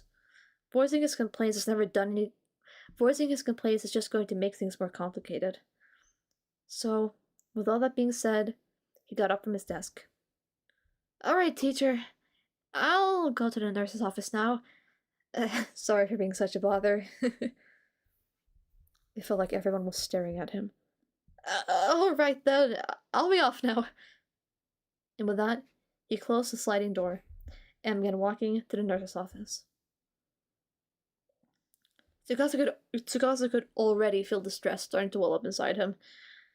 He hates missing school. He hates being behind others. He hates how much he cares. He hates... What was that sound? Tsukasa heard a loud thud echoing throughout the halls, subsequently breaking him free from his inner spiral. He was now more invested in investigating where the sound came from. He was now more invested in investigating where the sound came from, rather than focusing on how much he hates himself. I think I heard it somewhere here. Tsukasa thinks he found the source of the sound. A tall, lanky, purple-haired boy was lying lifeless on the ground. Oh my gosh, are you okay?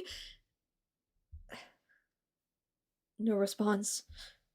Tsukasa quickly ran to the boy, but the closer he got, the more he began to worry.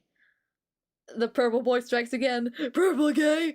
The boy was as pale as a vampire, and had these huge bags under his eyes. He almost looked like a corpse.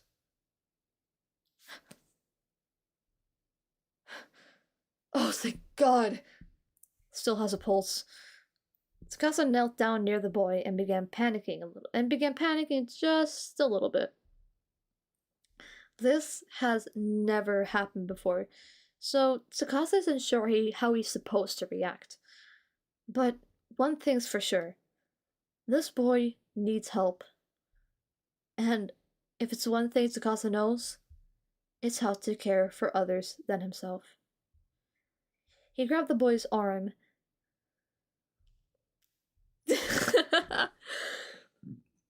Tsukasa knelt down near the boy and began panicking. Oh, I already read this. He grabbed the boy's arm and put it around his shoulder, so that Tsukasa's body could act as some support to lean on. Since he knew for a fact that he wasn't going to be able to carry him. Surprisingly, despite being so tall, he wasn't that heavy. Though it was still enough for Tsukasa to get a bit tired while making his way to the nurse's office with him.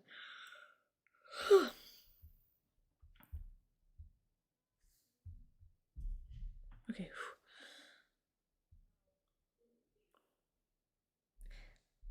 I already read this. Okay. After a while of walking, they made it to the nurse's office. Finally, Tsukasa could ask an adult for help with all of this. On break, baby. Oh, come on! As unluck would have it, the nurse wasn't present at the moment. But the door was still open for them to enter, so they did just that. While inside, Tsukasa placed the boy on the couch and began searching for anything that could help. Okay, you, person, I'll help you. Don't worry. First of all, I should probably put on a mask. I don't want to make this poor boy even sicker than he already is. Tsukasa searched around and eventually found a pack of masks located on a shelf and put one on.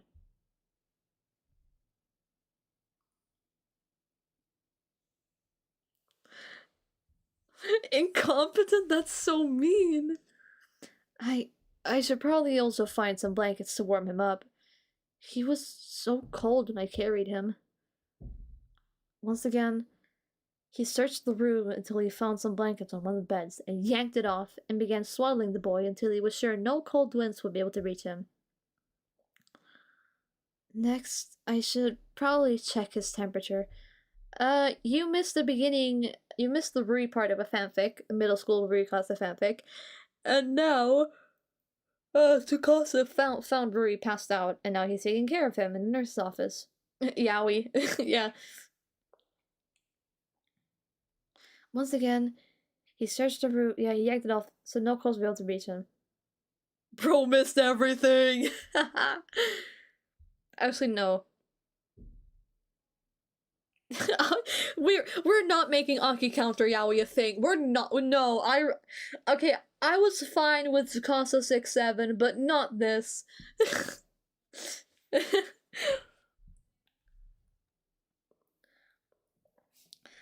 Okay, if you make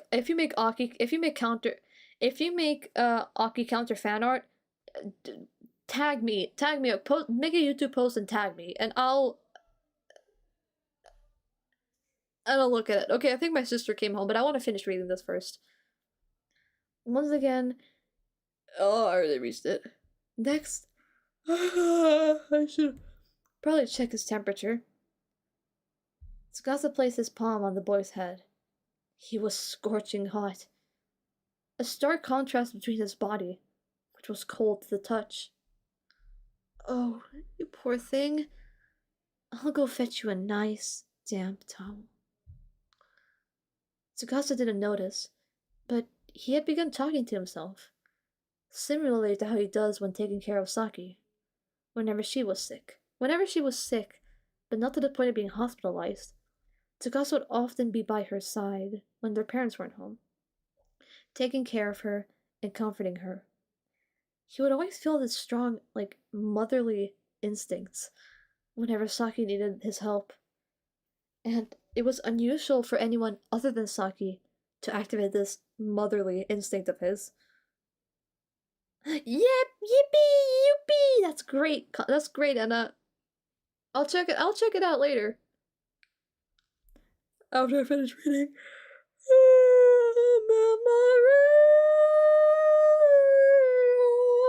Anyway. But for some reason, he got the same feeling when taking care of this total stranger he had never seen before. I don't think they actually hated you. I think that was just like a bit. Don't worry about it. He got the same feeling when taking care of the stranger he had never seen before. How odd. He found a towel hanging on a hook and began dampening it with cold water. He also looked around for something he could use to continue dampening the towel if it got too warm. Tsukasa could only find a small glass, but it would have to do. He placed the towel on the boy's head and began gently pressing it against his forehead. Don't worry. You'll be alright. Tsukasa hadn't noticed, but he had begun holding the stranger's hand. Tsukasa continued dampening, reapplying, and pressing the cold towel on the boy's forehead, unintentionally ending up really, really close to him. A purple boy strikes back, making Tsukasa jolt back after the purple-haired boy suddenly opened his eyes and sat upright. Oh, you're awake! Thank goodness. Who? The boy wore a confused expression. No wonder he looks confused. He just passed out and is now in a completely unfamiliar environment. Tsukasa knew he needed to explain himself. I was so worried when I saw you pass out on the floor like that. What? Passed out? He still looks confused. Have fun. Have fun pissing. You go piss. He still looks confused. Guess Tsukasa needs to be more thorough with his explanation. I found you passed out in the hallway. I always say have fun whenever someone needs to pee. It's kind of like my thing. I found you passed out in the hallway. I found you passed out in the hallway. Not only that, but you were super pale, almost like a vampire. There was no one else around, so I did what any sensible person would do and took you to the nurse's office. Of course, it was quite tough for me to carry you the distance, but it was nothing a future star like me couldn't handle.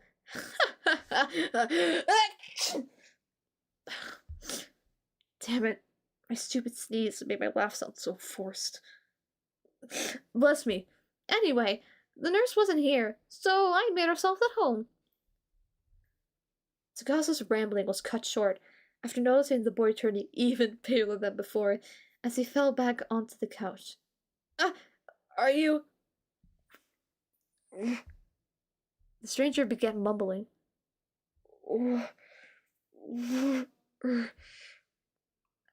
Huh? What's he saying? I can't hear. I need water. Water! Oh, of course. I'll go get some. Tsukasa let his grip around the boy's arm go as he began looking around for a glass of water, which he could for a glass which he could fill with water. Even though he grabbed one not too long ago, he for some reason can't recall where he got it immediately. Of course, just when someone needs help, Tsukasa can't recall even the most basic of things.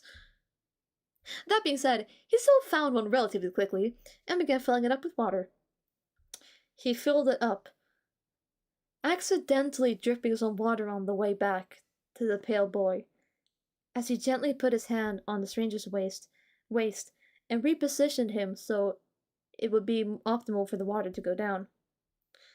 He put the glass near the boy's lips, but the boy didn't tilt his head for the water to enter. Really?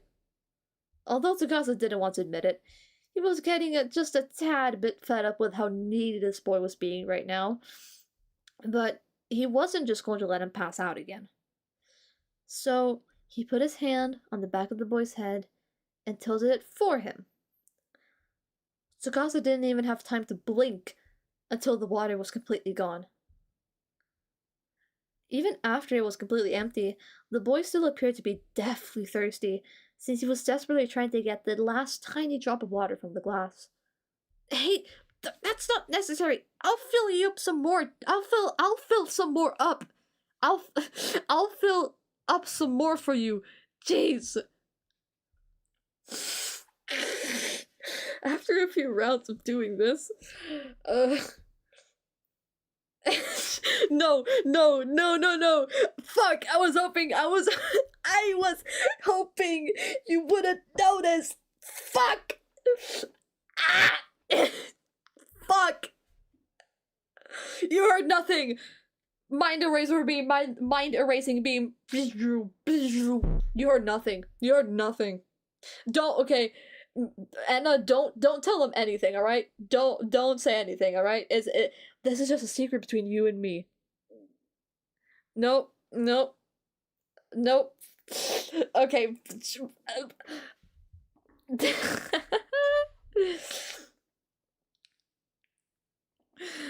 No, I won't tell.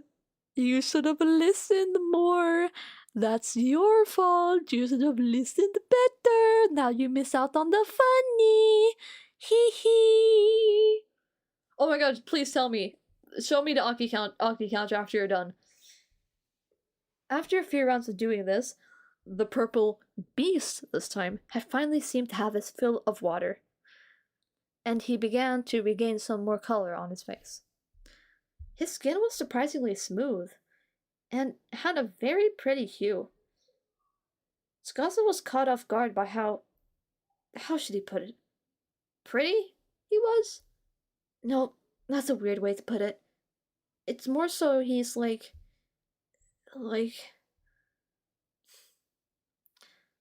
He couldn't find another word for it. Are you feeling better now, friend? Yeah.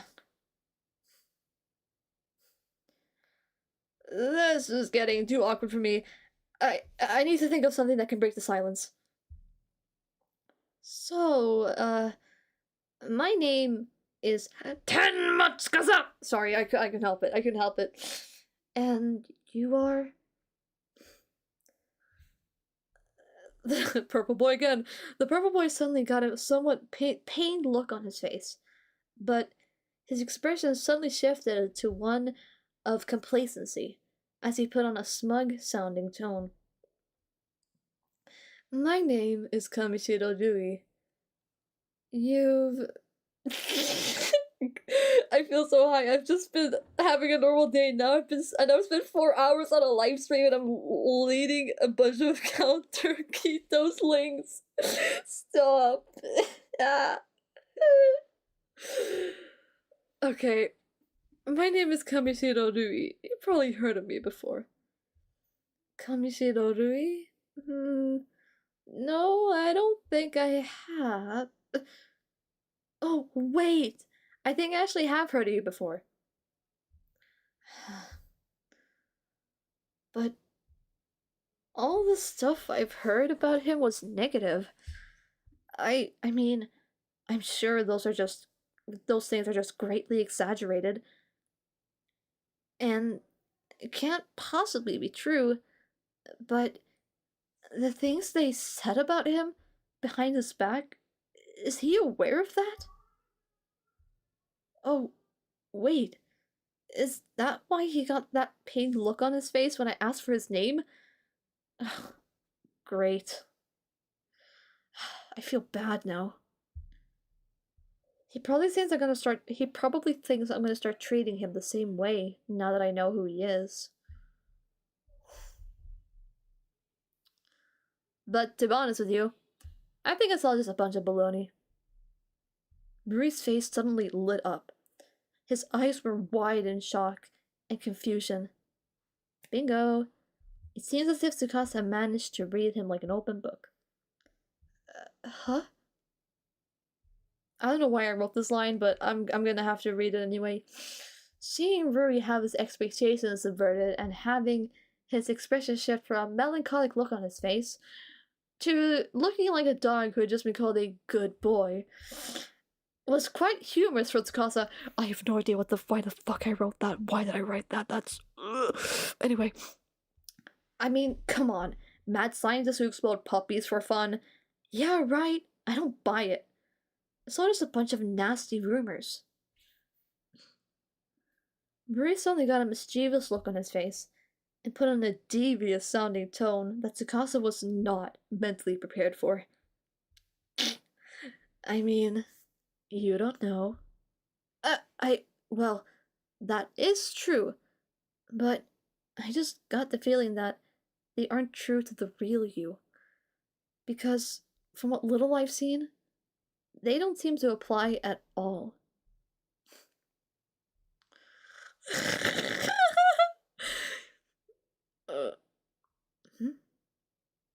Wait, is he blushing?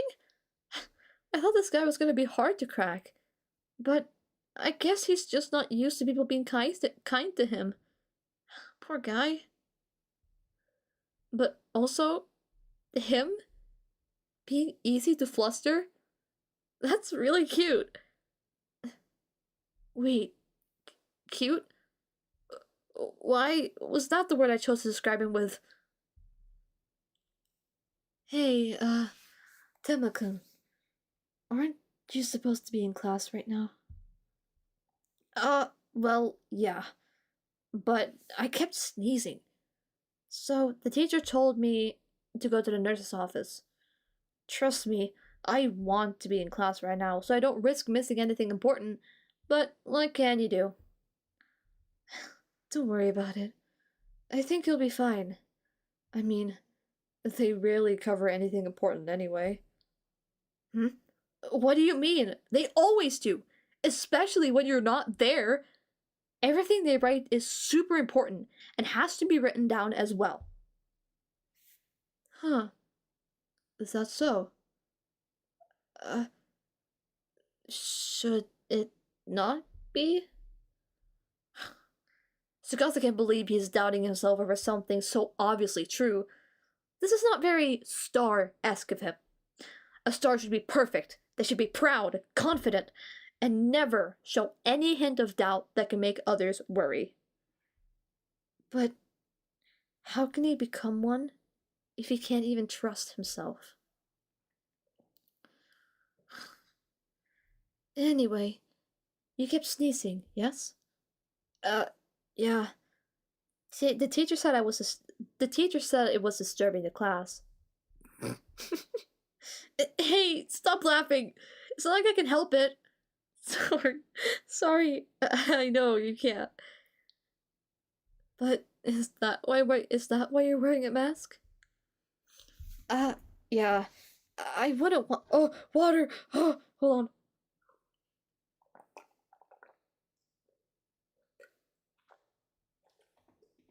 Oh my god.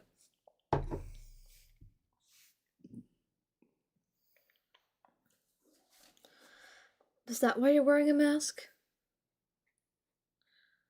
Oh, I'm gonna get ice cream after this. Yeah. Water. I wouldn't want you catching my cold. That wouldn't be a very good first impression.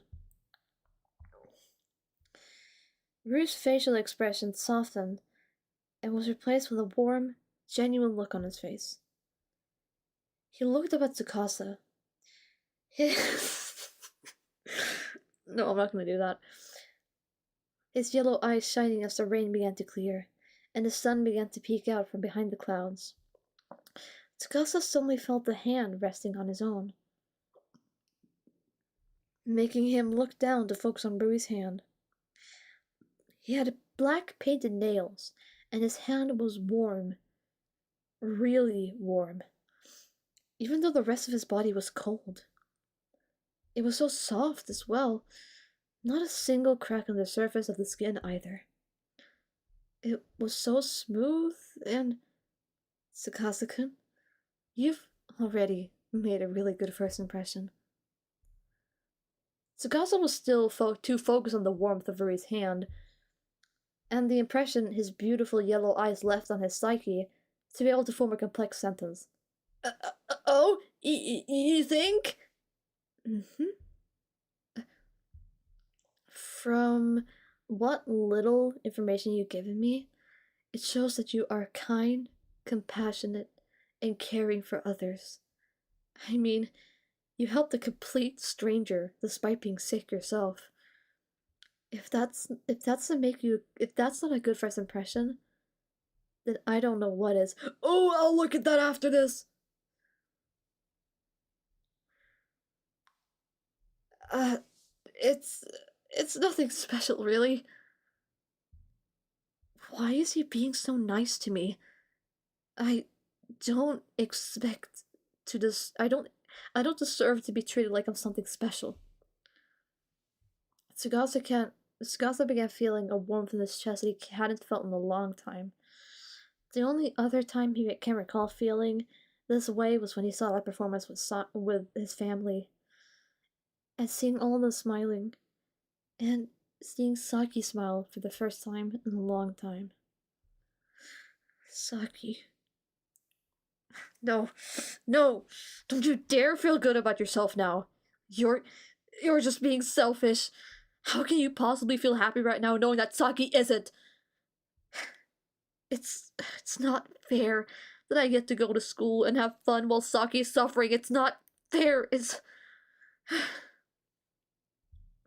Saki, please wake up soon. Tsukasa could feel tears trying to form in his eyes, but he obviously wasn't going to let himself show that, so he tried to put on his usual boisterous tone and mask his inner thoughts. Well, of course, a star such as myself wouldn't dare to leave a fellow student in such a mental state. He tried to make his... I tried...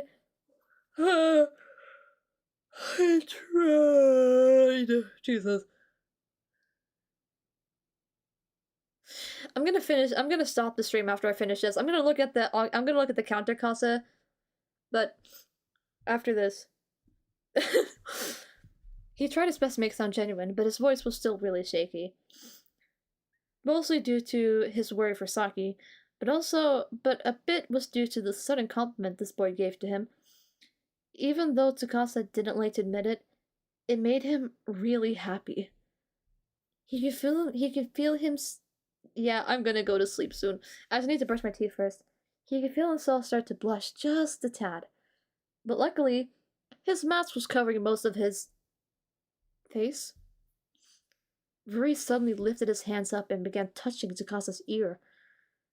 He appeared to be trying to get something loose from it, but he was struggling a bit, making it feel like he was caressing Tsukasa's ear. Next thing Tsukasa knew, his mask was removed.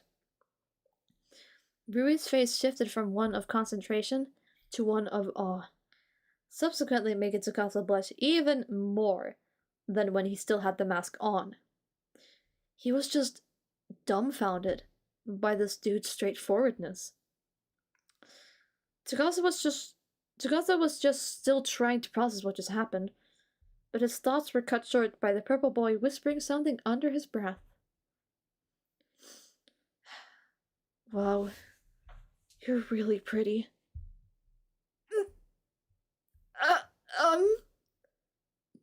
Did he just... What do you mean? Tsukasa's face was now completely red by Rui's straightforwardness. He couldn't tell if this guy was doing that on purpose, or if he was just trying to mess with him. Either way, it was becoming too much for him to handle. I'm not behaving like a star should. He's making me act weird. I need to get away from this thing. Tsukasa. Anyway, I should probably get some rest now. I mean, I am sick after all. I'll still be in the room if you need me. Tsukasa practically bolted his way from the boy and ran behind a curtain and fell face first onto the bed, holding onto the pillow as if it was the only thing keeping him alive. He wanted to scream, but he couldn't. Even when he tried, it was just replaced with a long Me? Pretty? No one's ever called me that before. No, stop it. Stop thinking about yourself. Stop thinking about how happy it made you feel. You shouldn't feel good about yourself. You hear me? I know I shouldn't. But even so, why can't I stop smiling? And that's it. And that's it. Hold on, now I gotta check. Now I gotta check. Oh!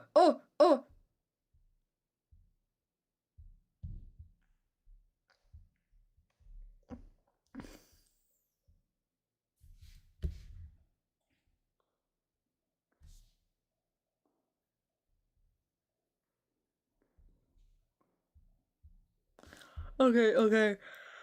Community.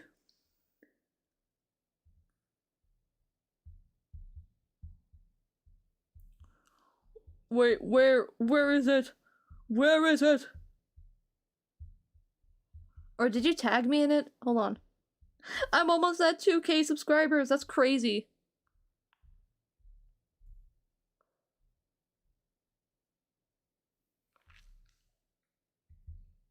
Hold on.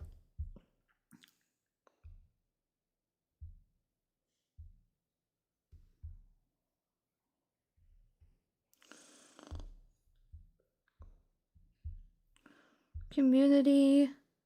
Newest. There it is. Oh my god! Oh, that's beautiful. That's beautiful. Request contains an invalid argument? What do you mean? This is homophobic.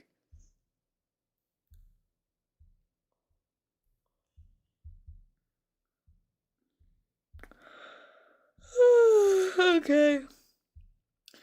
That was fun.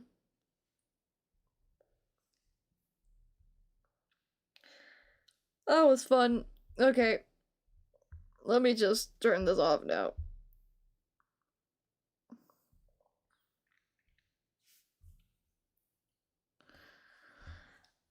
Wait, I need to wait a little bit. I need to wait a little bit because I need it to be exactly 4 hours. Exactly 4 hours.